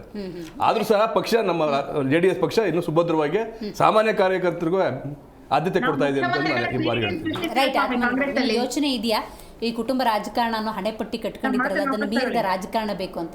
ನೀವೊಬ್ಬ ಸಾಮಾನ್ಯ ಕಾರ್ಯಕರ್ತ ಆಗಿ ನಿಮ್ಗೆ ಯಾವತ್ತೂ ಅನಿಸಿಲ್ವಾ, ನನಗೊಂದು ಅವಕಾಶ ಸಿಕ್ಕಿದ್ದಿದ್ರೆ ಇವತ್ತು ಇನ್ನೂ ಉನ್ನತ ಮಟ್ಟಕ್ಕೆ ಹೋಗ್ಬೋದಾಗಿತ್ತು, ಪಕ್ಷ ನನ್ನನ್ನು ಬೆಳೆಸ್ಬೋದಾಗಿತ್ತು, ಆ ಅವಕಾಶಗಳು ಸಿಗ್ತಾ ಇಲ್ಲ ಅನ್ನೋ ವಾತಾವರಣ? ದೇಶದಲ್ಲಿ ಪ್ರಜಾಪ್ರಭುತ್ವ ಅನ್ನೋದೇ ಒಂದು ಬ್ಯೂಟಿ. ಏನು ರಾಣಿಯ ಹೊಟ್ಟೆಯಲ್ಲಿ ಇನ್ನು ಮುಂದೆ ರಾಜ ಹುಟ್ಟೋದಿಲ್ಲ ಅನ್ನುವಂಥದ್ದು ಮತದಾರದ ಹಕ್ಕನ್ನು ಸರ್ವರಿಗೂ ಕೊಟ್ಟಂಥ ಬಾಬಾ ಸಾಹೇಬ್ ಅಂಬೇಡ್ಕರ್ ಹೇಳಿದಂಥ ಮಾತನ್ನು ನಾನು ಉಲ್ಲೇಖ ಮಾಡಬೇಕು. ರಾಣಿಯ ಹೊಟ್ಟೆಯಲ್ಲಿ ಇನ್ನು ಮುಂದೆ ರಾಜ ಹುಟ್ಟೋದಿಲ್ಲ, ಮತದಾರರ ಮತಪೆಟ್ಟಿಗೆಯಿಂದ ರಾಜ ನಾಯಕ ಹುಟ್ಟಿ ಬರ್ತಾನೆ ಅನ್ನುವಂಥ ಮಾತನ್ನು ಬಾಬಾ ಸಾಹೇಬ್ ಅಂಬೇಡ್ಕರ್ ಅವತ್ತು ಮತದಾನವನ್ನು ಎಲ್ಲರಿಗೂ ಕೊಟ್ಟಾಗ ಹೇಳಿದಂಥ ಮಾತು. ಅಂದ್ರೆ ರಾಜಪ್ರಭುತ್ವ ಇರೋದಿಲ್ಲ, ಇದು ಪ್ರಜಾಪ್ರಭುತ್ವ ಇರುತ್ತೆ ಅಂದರೆ ಮತದಾನದ ಮುಖಾಂತರ ಆಯ್ಕೆ ಮಾಡಿ ಬರ್ತಾನೆ, ಈ ಪಾರಂಪರ್ಯ ಇರೋದಿಲ್ಲ ಅಂತ. ನೀವು ಏನು ಈ ಇವತ್ತಿನ ಸಬ್ಜೆಕ್ಟ್ ಇದೆಯಲ್ಲ, ಈ ಸಬ್ಜೆಕ್ಟ್ಗೆ ನೋಡಿ, ನಾವು ಒಬ್ಬ ರಾಜಕಾರಣಿಯ ಮಗ ಅವನು ಜನಮಾನಸದಲ್ಲಿ ಹೋಗಿ ಕೆಲಸ ಕಾರ್ಯಗಳನ್ನು ಮಾಡಿ ಬೆಳೆಯೋದನ್ನ ನಾವು ಇವತ್ತು ಒಪ್ಕೊಳ್ಳದೇ ಇರುವಂಥ ಪರಿಸ್ಥಿತಿ ಯಾಕೆ ಬಂದಿದ್ದೀವಿ ಅಂದರೆ, ನಮ್ಮಲ್ಲೇ ಸಾಕಷ್ಟು ತಪ್ಪುಗಳು, ಮತದಾರರೇ ಒಂದಷ್ಟು ನಾವೇ ಮಾಡ್ಕೊಂಡಿರುವಂಥ ತಪ್ಪುಗಳು. ನನ್ನಂಥ ಯುವಕರು ಇವತ್ತು ಪಕ್ಷದಲ್ಲಿ ಕಾರ್ಯಕರ್ತನಾಗಿ ತಳಮಟ್ಟದಿಂದ ಬಂದು ಆ ಒಂದು ಚುನಾವಣಾ ಪ್ರಕ್ರಿಯೆಗೆ ಇವತ್ತು ಮತದಾನ ವ್ಯವಸ್ಥೆ ಯಾವ ರೀತಿ ಆಗ್ಬಿಟ್ಟಿದೆ, ಯಾಕೆ ಇಷ್ಟೊಂದು ರಾಜಕಾರಣ, ಪ್ರಜಾಪ್ರಭುತ್ವ, ಇಂಥ ಒಂದು ಒಳ್ಳೆ ಬ್ಯೂಟಿಫುಲ್ ಪ್ರಜಾಪ್ರಭುತ್ವ ಕಾನ್ಸ್ಟಿಟ್ಯೂನ್ಸಿ ಇದ್ರೂ ಕೂಡ ರಾಜಕಾರಣಿಗಳೇ ಮಕ್ಕಳು ಯಾಕೆ ರಾಜಕಾರಣಿ ಅವ್ರನ್ನೇ ಆಯ್ಕೆ ಮಾಡ್ತಾ ಇದ್ದಾರೆ ಅನ್ನೋದನ್ನ ನಾವು ಒಂದಷ್ಟು ಪ್ರಶ್ನೆ ನಮ್ಗಳಿಗೆ ಹಾಕಬೇಕಾಗಿದೆ. ವಿನ್ನಿಂಗ್ ಎಬಿಲಿಟಿ ಅನ್ನೋದು ಒಂದು ಅಧಿಕಾರ ಹಿಡಿಯೋಕ್ಕೋಸ್ಕರ ಎಲ್ಲಾ ಸರ್ವೆಗಳು ಹೇಳೋ ಪ್ರಕಾರ ನೀವು ಪ್ರಜಾಪ್ರಭುತ್ವದಲ್ಲಿ ನಿಮ್ಗೆ ಸಂಖ್ಯೆ ಬರಲಿಲ್ಲ ಅಂದ್ರೆ 0.1 ಕೂಡ ನಿಮ್ಗೆ ಸೋಲಾಗ್ಬಿಡುತ್ತೆ. 99 ಕೂಡ ನಿಮ್ಗೆ ಸಂಖ್ಯೆ ಬರಲಿಲ್ಲ, ಬಹುಮತ ಸಿಗ್ಲಿಲ್ಲ ಅಂದ್ರೆ ನಾವು ಪಟ್ಟು ಶ್ರಮ ವೇಸ್ಟ್. ರಾಜಕಾರಣದಲ್ಲಿ ಅಧಿಕಾರಕ್ಕೆ ಬರಲಿಲ್ಲ ಅಂದ್ರೆ ನಮ್ಮ ಪಕ್ಷದ ಸಿದ್ಧಾಂತಗಳನ್ನ ಜನಕ್ಕೆ ಏನ್ ಕೆಲಸ ಮಾಡ್ಬೇಕು ಅದನ್ನ ತಪ್ಪಿಸಕ್ಕಾಗಲ್ಲ. ಈ ಒಂದು ದೃಷ್ಟಿಯಿಂದ ಆ ನಿಟ್ಟಿನಲ್ಲಿ ಈ ಕುಟುಂಬ ರಾಜಕಾರಣಕ್ಕೆ ಒಂದು ಇತಿಶ್ರೀ ಆಡಬೇಕು. ನಾವು ವಿರೋಧ ಪಕ್ಷಗಳಲ್ಲಿ ಕುತ್ಕೊಂಡ್ರೂ ಪರವಾಗಿಲ್ಲ, ನಾವು ಅಧಿಕಾರಕ್ಕೆ ಬರ್ದೇ ಇದ್ರೂ ಪರವಾಗಿಲ್ಲ ಅನ್ನುವಂಥ ಚಿಂತನೆಗಳನ್ನ ಬಿಜೆಪಿ ಸದಾ ಮಾಡ್ತಾ ಇದೆ. ಅದಕ್ಕೆ ಅಣ್ಣಾಮಲೈಯವರನ್ನ ಉದಾಹರಣೆಯಾಗಿ ತಮಿಳುನಾಡಿನ ಒಬ್ಬ ಯುವ ರಾಜಕಾರಣಿಯನ್ನ ನಾನು ಉದಾಹರಣೆ ಕೊಡ್ಬೋದು. ಅದೇ ತರ ನಮ್ಮ ಕೋಲಾರದ MP ಯಾವುದೇ ರಾಜಕೀಯ ಹಿನ್ನೆಲೆ ಇರದೇ ಇರುವಂತಹ ಒಬ್ಬ ನಾಯಕ ಇವತ್ತು MP ಆಗಿದ್ರು. ಅದೇ ರೀತಿ ಸುನಿಲ್ ಕುಮಾರ್ ಅವರು, ಕಾರ್ಕಳದ ಸುನಿಲ್ ಕುಮಾರ್ ಯಾವುದೇ ರಾಜಕೀಯ ಹಿನ್ನೆಲೆ ಇಲ್ಲದೆ ಇರತಕ್ಕಂಥವ್ರು ಇವತ್ತು ರಾಜಕಾರಣದಲ್ಲಿ ಒಳ್ಳೆ 3-4 ಬಾರಿ ಗೆದ್ದು ಉತ್ತಮವಾದಂತ ನಾಯಕತ್ವವನ್ನು ಪಡೆದಿದ್ದಾರೆ. ಗೋವಿಂದ್ ಕಾರಜೋಳ ಅವರು, ಅವ್ರಿಗೆ ಯಾವ್ದಾದ್ರು ಈ ಹಿನ್ನೆಲೆ ಇಲ್ಲ, ರಾಜಕೀಯ ಹಿನ್ನೆಲೆ ಇಲ್ಲ. ಅಶ್ವಥ್ ನಾರಾಯಣ್ ಅವರು DCM ಆಗಿದ್ದವರು, ಅವ್ರಿಗೂ ಕೂಡ ಯಾವುದೇ ರಾಜಕೀಯ ಹಿನ್ನೆಲೆ ಇಲ್ಲ. ಹೀಗೆ ಅನೇಕ ಯುವಕರನ್ನ 75% ದೇಶದಲ್ಲಿ ಯುವಕರಿಗೆ ಏನಾದ್ರು ಟಿಕೆಟ್ ಅವಕಾಶ ಕೊಟ್ಟು ಇವತ್ತು ಯುವಕರು ಇದ್ದಾರೆ ಅಂತಂದ್ರೆ ಅದು ಭಾರತೀಯ ಜನತಾ Right, ಪಕ್ಷದಲ್ಲಿ. good. ಆನಂತರ ಇನ್ನ ಮುಂದಿನ ದಿನಗಳಲ್ಲೂ ಕೂಡ ಹೆಚ್ಚು ಯುವಕರಿಗೆ ಏನಾದ್ರು ಅವಕಾಶ ಇದ್ರೆ ಅದು ಭಾರತೀಯ ಜನತಾ ಪಕ್ಷ ಅನ್ನೋದನ್ನ ನಾನು ಹೇಳ್ತೀನಿ. ರೈಟ್ ರವೀಶ್ ಅವರು ನೀವು ಹೇಳಿ, ನಾನು ಆಗಲೇ ಅರವಿಂದ್ ಅವ್ರಿಗೆ ಕೇಳ್ತಾ ಇದ್ದೆ, ಅದು ದಿಕ್ಕು ಬದಲಾಯಿತು, ಅವ್ರ ಆಯಾಮ ಬದಲಾಯಿತು. ಕುಟುಂಬ ರಾಜಕಾರಣ ಯಾಕೆ ಅಪಾಯಕಾರಿ ಅಂತ. ಈಗ ನಾವೆಷ್ಟು ಕುಟುಂಬ ರಾಜಕಾರಣ ಮಾಡ್ತಿರೋ ರಾಜಕಾರಣಿಗಳನ್ನ ಬೈತಾ ಇದ್ದೀವಲ್ಲ, ಶಾಪ ಹಾಕ್ತಿದ್ರೆ, ಅಯ್ಯೋ ನನಗೊಂದು ಅವಕಾಶ ಸಿಕ್ಕಿದೆ ಅಂತ ಮಾತಾಡ್ತೀವಲ್ಲ, ಅದಕ್ಕೆ ಜನರು ಅಷ್ಟೇ ಕಾರಣ. ಜನ ಒಂದ್ಸತಿ ಆ ವಿಷಯದಲ್ಲಿ ಒಂದು ಬೆಸ್ಟ್ ಡಿಸಿಷನ್ ತೊಗೊಂಡಿದ್ರೆ ಆ ಕುಟುಂಬ ರಾಜಕಾರಣ ಬೆಳೆಸೋದಕ್ಕೂ ಆಗ್ತಿರ್ಲಿಲ್ಲ. ಜನ ಡಿಸಿಷನ್ ತೊಗೊಳೋದ್ರಲ್ಲಿ ಫೇಲ್ ಆಗಿಲ್ವಾ ಹಂಗಾದ್ರೆ? ಮೇಡಮ್, ಕುಟುಂಬ ರಾಜಕಾರಣ ಇನ್ನೊಂದು ಅರ್ಥದಲ್ಲಿ ಅದು ರಾಜಪ್ರಭುತ್ವನೇ ಆಗುತ್ತೆ. ಇನ್ನೊಂದು ಅರ್ಥ ರಾಜಪ್ರಭುತ್ವನೇ ಆಗುತ್ತೆ. ಅಲ್ಲಿ ಪ್ರಜಾಪ್ರಭುತ್ವ ಅನ್ನೋದು ಬರೋದೇ ಇಲ್ಲ. ಯಾಕೆ ನಾನು ಯಾವಾಗಲೂ ನನ್ನ ಮಗನಿಗೆ ಕಾನ್ಸಂಟ್ರೇಷನ್ ಮಾಡಿ ಪಟ್ಟಾಭಿಷೇಕ ಮಾಡಕ್ಕೆ ನಾನು ಬರ್ತಾ ಇದ್ರೆ ಅದು ಸಾರಿ, ಅದು ಅಸಂವಿಧಾನಿಕವಾದಂಥದ್ದು, ಅದು ಒಪ್ಪೋದಿಲ್ಲ ನಾನು. ರಾಜಪ್ರಭುತ್ವ ಆಗೋದಿಲ್ಲ. ನಮ್ದು ಕಾನ್ಸ್ಟಿಟ್ಯೂಷನ್ ಬಹಳ ಪ್ರಬಲವಾಗಿದೆ. ರಾಜಪ್ರಭುತ್ವ ಅಂತಂದ್ರೆ ಕಾಂಗ್ರೆಸ್ ತನ್ನ ಪಕ್ಷವನ್ನು ಡಿಸೈನ್ ಕಾಂಗ್ರೆಸ್ ಜೊತೆನೆ ಹೋಗಿದ್ರು. ಅಲ್ಲ, ಕಾಂಗ್ರೆಸ್ ಜೊತೆನೆ ಹೋಗಿದ್ರು. ಇವತ್ತು ಮಾತಾಡೋದಲ್ಲ, ಕಾಂಗ್ರೆಸ್ ಜೊತೆ ಕೈ ಜೋಡಿಸಿದ್ರು ಇವರು. ಇವತ್ತು ಅದನ್ನ ಮಾತಾಡುವಂಥದ್ದು. ಆದ್ರೆ ರಾಜಪ್ರಭುತ್ವ ಹೇಗಾಗ್ಬಿಡುತ್ತೆ? ಇವತ್ತು ಭಾರತದ ಸಂವಿಧಾನ ಅಷ್ಟು ಸದೃಢವಾಗಿದೆ. ದಯವಿಟ್ಟು ಆ ಪದವನ್ನು ವಾಪಸ್ ತಗೋಬೇಕು. ನೀವು ಯಾವುದೇ ಕಾರಣಕ್ಕೂ ನೋಡಿ, ಇಲ್ಲ ಆಗದೆ ಸಾಧ್ಯನೇ ಇಲ್ಲ. ಆ ಮಾತನ್ನು ವಾಪಸ್ ಏನಾದ್ರು ಪ್ರಶ್ನೆ ನಾನು ಅವ್ರಿಗೆ ಏನು ಪ್ರಶ್ನೆ ಮಾಡಲಿಲ್ಲ. ನೀವು ಹೇಳಿ, ನಿಮ್ಮ ಸಮಯ ಬಂದಾಗ ನಾನೇನ್ ಹೇಳ್ತೀನಿ, ಅದು ಇನ್ನೊಂದು ಅರ್ಥದಲ್ಲಿ ಅದೇ ಆಗುತ್ತೆ. ಇವಾಗ ಯಾಕಂದ್ರೆ ಪ್ರಜಾಪ್ರಭುತ್ವ ಅನ್ನೋದು ಎಲ್ಲಿರುತ್ತೆ? ಈಗ ಇವರು ಅರವಿಂದ್ ಸರ್ ಹೇಳಿದ್ರು ಆಂತರಿಕ ಪ್ರಜಾಪ್ರಭುತ್ವ ಅನ್ನೋರು, ಅದು ಒಂಥರ ಹಂಗೆ ಆಗ್ಬಿಡುತ್ತೆ, ಒಂದು ಲೆಕ್ಕ ತಗೊಂಡ್ರು. ಅದಾದ್ರೆ ಆದರೆ ಚುನಾವಣೆ ವಿಷಯ ಬಂದಾಗ, ಸಾರ್ವತ್ರಿಕ ಚುನಾವಣೆ, ಸಾರ್ವತ್ರಿಕವಾಗಿ ಯಾರಿಗಾರು ಕೆಲಸ ಕಾರ್ಯಗಳಲ್ಲಿ ತೊಡಗಿದಾಗ ಕುಟುಂಬ ರಾಜಕಾರಣ ಮತ್ತೊಂದು ಅರ್ಥದಲ್ಲಿ ರಾಜಪ್ರಭುತ್ವನೇ ಆಗುತ್ತೆ. ಅವ್ರ ಕುಟುಂಬದವ್ರನ್ನೇ ಅವ್ರು ಬೆಳೆಸ್ಕೊಂಡು ಹೋಗ್ತಾರೆ. ಅವ್ರಿಗೋಸ್ಕರ ಬೆಳಗ್ಗೆ ರಾತ್ರಿ ಹಗಲು ರಾತ್ರಿ ಕೆಲಸ ಮಾಡಿರೋ ಕಾರ್ಯಕರ್ತರು, ಅವರಲ್ಲಿ ಎಷ್ಟೋ ಜನಕ್ಕೆ ಅವರ ಯೋಗ್ಯತೆ ಇರುತ್ತೆ, ಅರ್ಹತೆ ಇರುತ್ತೆ, ವಿದ್ಯಾವಂತರು ಇರ್ತಾರೆ, ಅವರಲ್ಲಿ ಇಚ್ಛಾಶಕ್ತಿ ಜಾಸ್ತಿ ಇರುತ್ತೆ, ಚಿಂತನೆಗಳಿರುತ್ತೆ, ಸಮಾಜಕ್ಕೆ ಏನಾದ್ರು ಕೊಡುಗೆ ಕೊಡಬೇಕು ಅಂತ. ಅವ್ರು ಬೆಳೀತಾ ಇದ್ರೆ, ಉದಾಹರಣೆಗೆ ಅಣ್ಣ ತಮ್ಮಂದಿರೋ ಕುಟುಂಬದಲ್ಲಿ ಉದಾಹರಣೆ ರಾಜ್ ಠಾಕ್ರೆ ಪರಿವಾರ ನೋಡಿ, ಚಿತ್ರಣ ಆಗೋಗಿದೆ ಇವತ್ತು ಎಕ್ಸಾಂಪಲ್ ತಗೊಂಡ್ರೆ. ಅಲ್ಲಿ ಅವ್ರು ದೊಡ್ಡವರು ಇದ್ದಾಗ, ಬಾಳ ಸಾಹೇಬ್ರು ಇದ್ದಾಗ ಉದ್ಧವ್ ಠಾಕ್ರೆನ ಬೆಳೆಸಕ್ಕೆ ಟ್ರೈ ಮಾಡೋರು. ರಾಜ್ ಠಾಕ್ರೆ ಅವರು MNS ಕಟ್ಕೊಂಡು ಸಪರೇಟ್ ಆಗೋದು.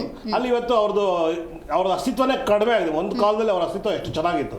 ಹಾಗಾಗಿ ಕುಟುಂಬ ರಾಜಕಾರಣದಲ್ಲಿ ಏನಾಗುತ್ತೆ, ಕುಟುಂಬ ರಾಜಕಾರಣ ಯಾವಾಗಲೂ ದೇಶಕ್ಕೆ ಮಾರಕನೇ, ಖಂಡಿತವಾಗ್ಲೂ ಮಾರಕ. ಅದು ಒಂದು ಕಾಯಿಲೆ ಇದ್ದಂಗೆ, ರೋಗ ಇದ್ದಂಗೆ. ಅಲ್ಲಿ ಈಗ ಅವ್ರ ಕ್ಷೇತ್ರದಲ್ಲಿ ಯಾರೋ ಒಬ್ಬ ಇವ್ರಿಗಿಂತ ಚೆನ್ನಾಗಿ ಕೆಲಸ ಮಾಡೋ ಒಬ್ಬ ವ್ಯಕ್ತಿ ಇರ್ತಾನೆ ಅಂದ್ಕೊಳ್ಳಿ, ಯಾವುದೇ ಪಕ್ಷದಲ್ಲಿ ಇರ್ಬೋದು. ಅವ್ರಿಗೆ ಅವ್ರದೇ ಪಕ್ಷದಲ್ಲಿ ಏನಾದ್ರು ಟಿಕೆಟ್ ಕೊಟ್ಟರೆ ಅವ್ನು ಗೆದ್ಕೊಬಂದು ಒಳ್ಳೆ ವಿಚಾರಗಳನ್ನ ತಗೊಬಂದು ಅಲ್ಲಿ ಅಭಿವೃದ್ಧಿ ಕೆಲಸಗಳನ್ನ ಮಾಡ್ಬೋದು, ಅಥವಾ ಶಾಲೆಗಳನ್ನ ತರಿಸ್ಬೋದು, ಹಾಸ್ಪಿಟಲ್ ಏನಾದ್ರು ಮಾಡ್ಬೋದು.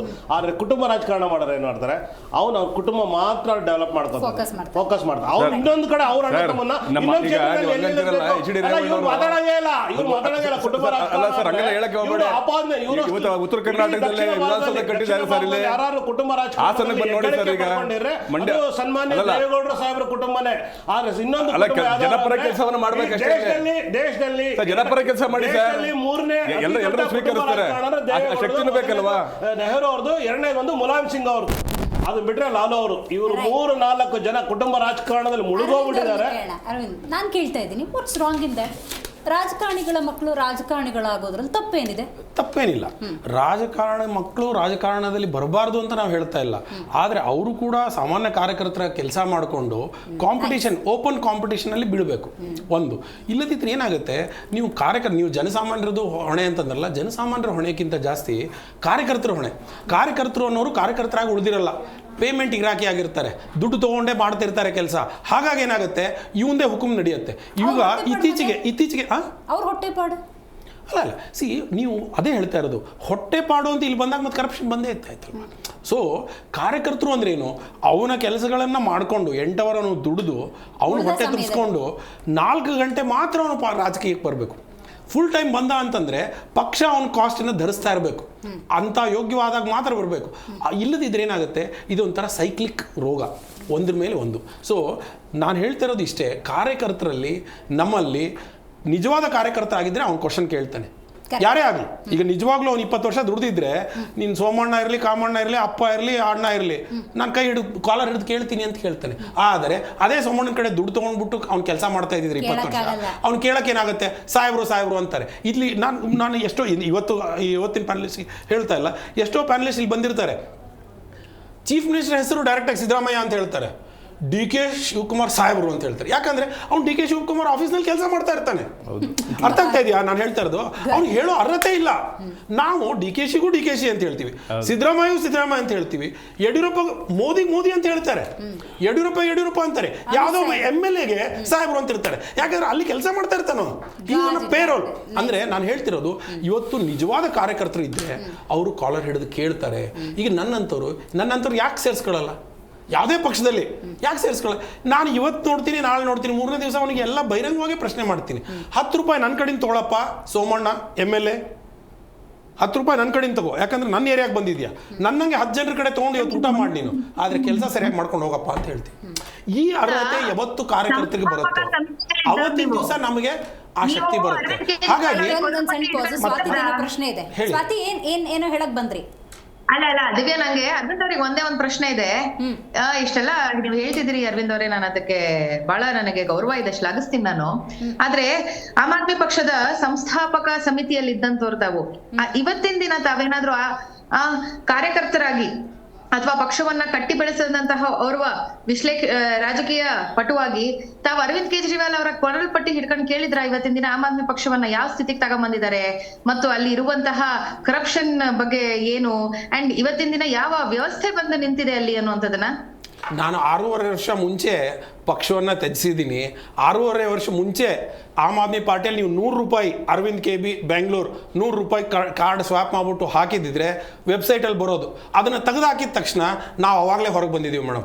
6.5 ವರ್ಷ 7 ವರ್ಷ ಮೊದಲಿಂದ ನೀವು ಕೇಳಿದ್ರೆ ನಾನು ಪ್ರತಿಯೊಂದು ಅಂಕೆ ಸಂಖ್ಯೆ ಮತ್ತೆ ಕೇಜ್ರಿವಾಲ್ ಕೂಡ ಪ್ರಶ್ನೆ ಮಾಡುವಂತ ಇಂಟರ್ನಲ್ ಲೋಕಾಯುಕ್ತ ಇತ್ತು. ಅಡ್ಮಿರಲ್ ರಾಮದಾಸ್ ಅವರನ್ನ ನಾವು ಇಟ್ಕೊಂಡು ಇವತ್ತು ನಾನು ಅವ್ರ ಮೇಲೆ ಮಾತಾಡ್ತಾ ಇರ್ತೀನಿ, ಯಾಕಂದ್ರೆ ಅವ್ರಿಗೆ ಅಭ್ಯಾಸ ಇದೆ, ಆ ಚಾಳಿ ಹೋಗ್ಬೇಕು. ಆಮ್ ಆದ್ಮಿ ಪಾರ್ಟಿಲಿ ಕೂಡ ಇಂಟರ್ನಲ್ ಲೋಕಪಾಲ್ ಇಟ್ಟಿದ್ವಿ ನಾವಿದ್ದಾಗ. ಅಡ್ಮಿರಲ್ ರಾಮದಾಸ್ ಇದ್ರು, ಹೊರಗಡೆ ನಾವು ಜನಲೋಕಪಾಲ್ ಇಟ್ಟಿದ್ವಿ, ಒಳಗ್ ಪಕ್ಷದೊಳಗಡೆ. ಅದನ್ನೆಲ್ಲ ತೆಗೆದಾದಾಗ ನಾವು ಅವತ್ತು ಬಿಟ್ಟು ಬಂದ್ವಿ. ಅವತ್ತಿನ ದಿವಸ ನಾವು ಬಿಟ್ಟು ಬಂದ್ವಿ. ಅರ್ಥ ಆಯ್ತಲ್ವಾ? ಯಾವತ್ತು ಆಮ್ ಆದ್ಮಿ ಪಕ್ಷ ತುಂಬಾ ಬಲಿಷ್ಠವಾಗಿತ್ತು, 70ಕ್ಕೆ 67 ಸೀಟನ್ನು ತಗೊಂಡಿದ್ರು, ಅವತ್ತಿನ ದಿವಸ ಬಿಟ್ಟು ಬಂದಿದ್ದು ನಾವು. ಇವತ್ತು ಬರ್ಬಾದಾದ್ಮೇಲೆ ಇವತ್ತವರು ಯಾವುದು ಅವರಲ್ಲಿ ಯಾವ್ದು ಪವರ್ ಇರ್ಲಾರ್ದಾಗ ಬಿಟ್ಟು ಬಂದವರಲ್ಲ ನಾವು. ಅರ್ಥ ಆಯ್ತಲ್ವಾ? ಸೊ ಅವತ್ತಿನ ದಿವಸ ಕೇಳಿದ್ರೆ ಇಲ್ಲ, ಸ್ವಾತಿ ಅವರ ನಮ್ಮ ಮೇಲೆ ಭ್ರಷ್ಟಾಚಾರದ ಆರೋಪ ಬಂದಿದೆಯಲ್ಲ, ಅದು ಇದುವರೆಗೂ ಯಾವ್ದು ಸಾಬೀತಾಗಿಲ್ಲ, ಅದೆಲ್ಲ ಸುಳ್ಳು ಆರೋಪಗಳು. ಇಲ್ಲ, ಅವ್ರು ನಮ್ಮ ಪಾರ್ಟಿನ ಕೋಟ್ ಮಾಡಿದಾರೆ, ಅದಕ್ಕೆ ನಾನು ಹೇಳ್ತಾ ಇದ್ದೀನಿ. ಪಾಯಿಂಟ್ ಹೇಳ್ಬಿಡ್ತೀನಿ, ಅದನ್ನ ಬಿಟ್ಬಿಡೋಣ. ಇನ್ನೊಂದು ಚಿಕ್ಕದಾಗಿ ಒಂದು ಪಾಯಿಂಟ್ ನಾನು ಹೇಳ್ತಾ ಇದ್ದೀನಿ. ನಾವು ಯಾವಾಗ ಈಗ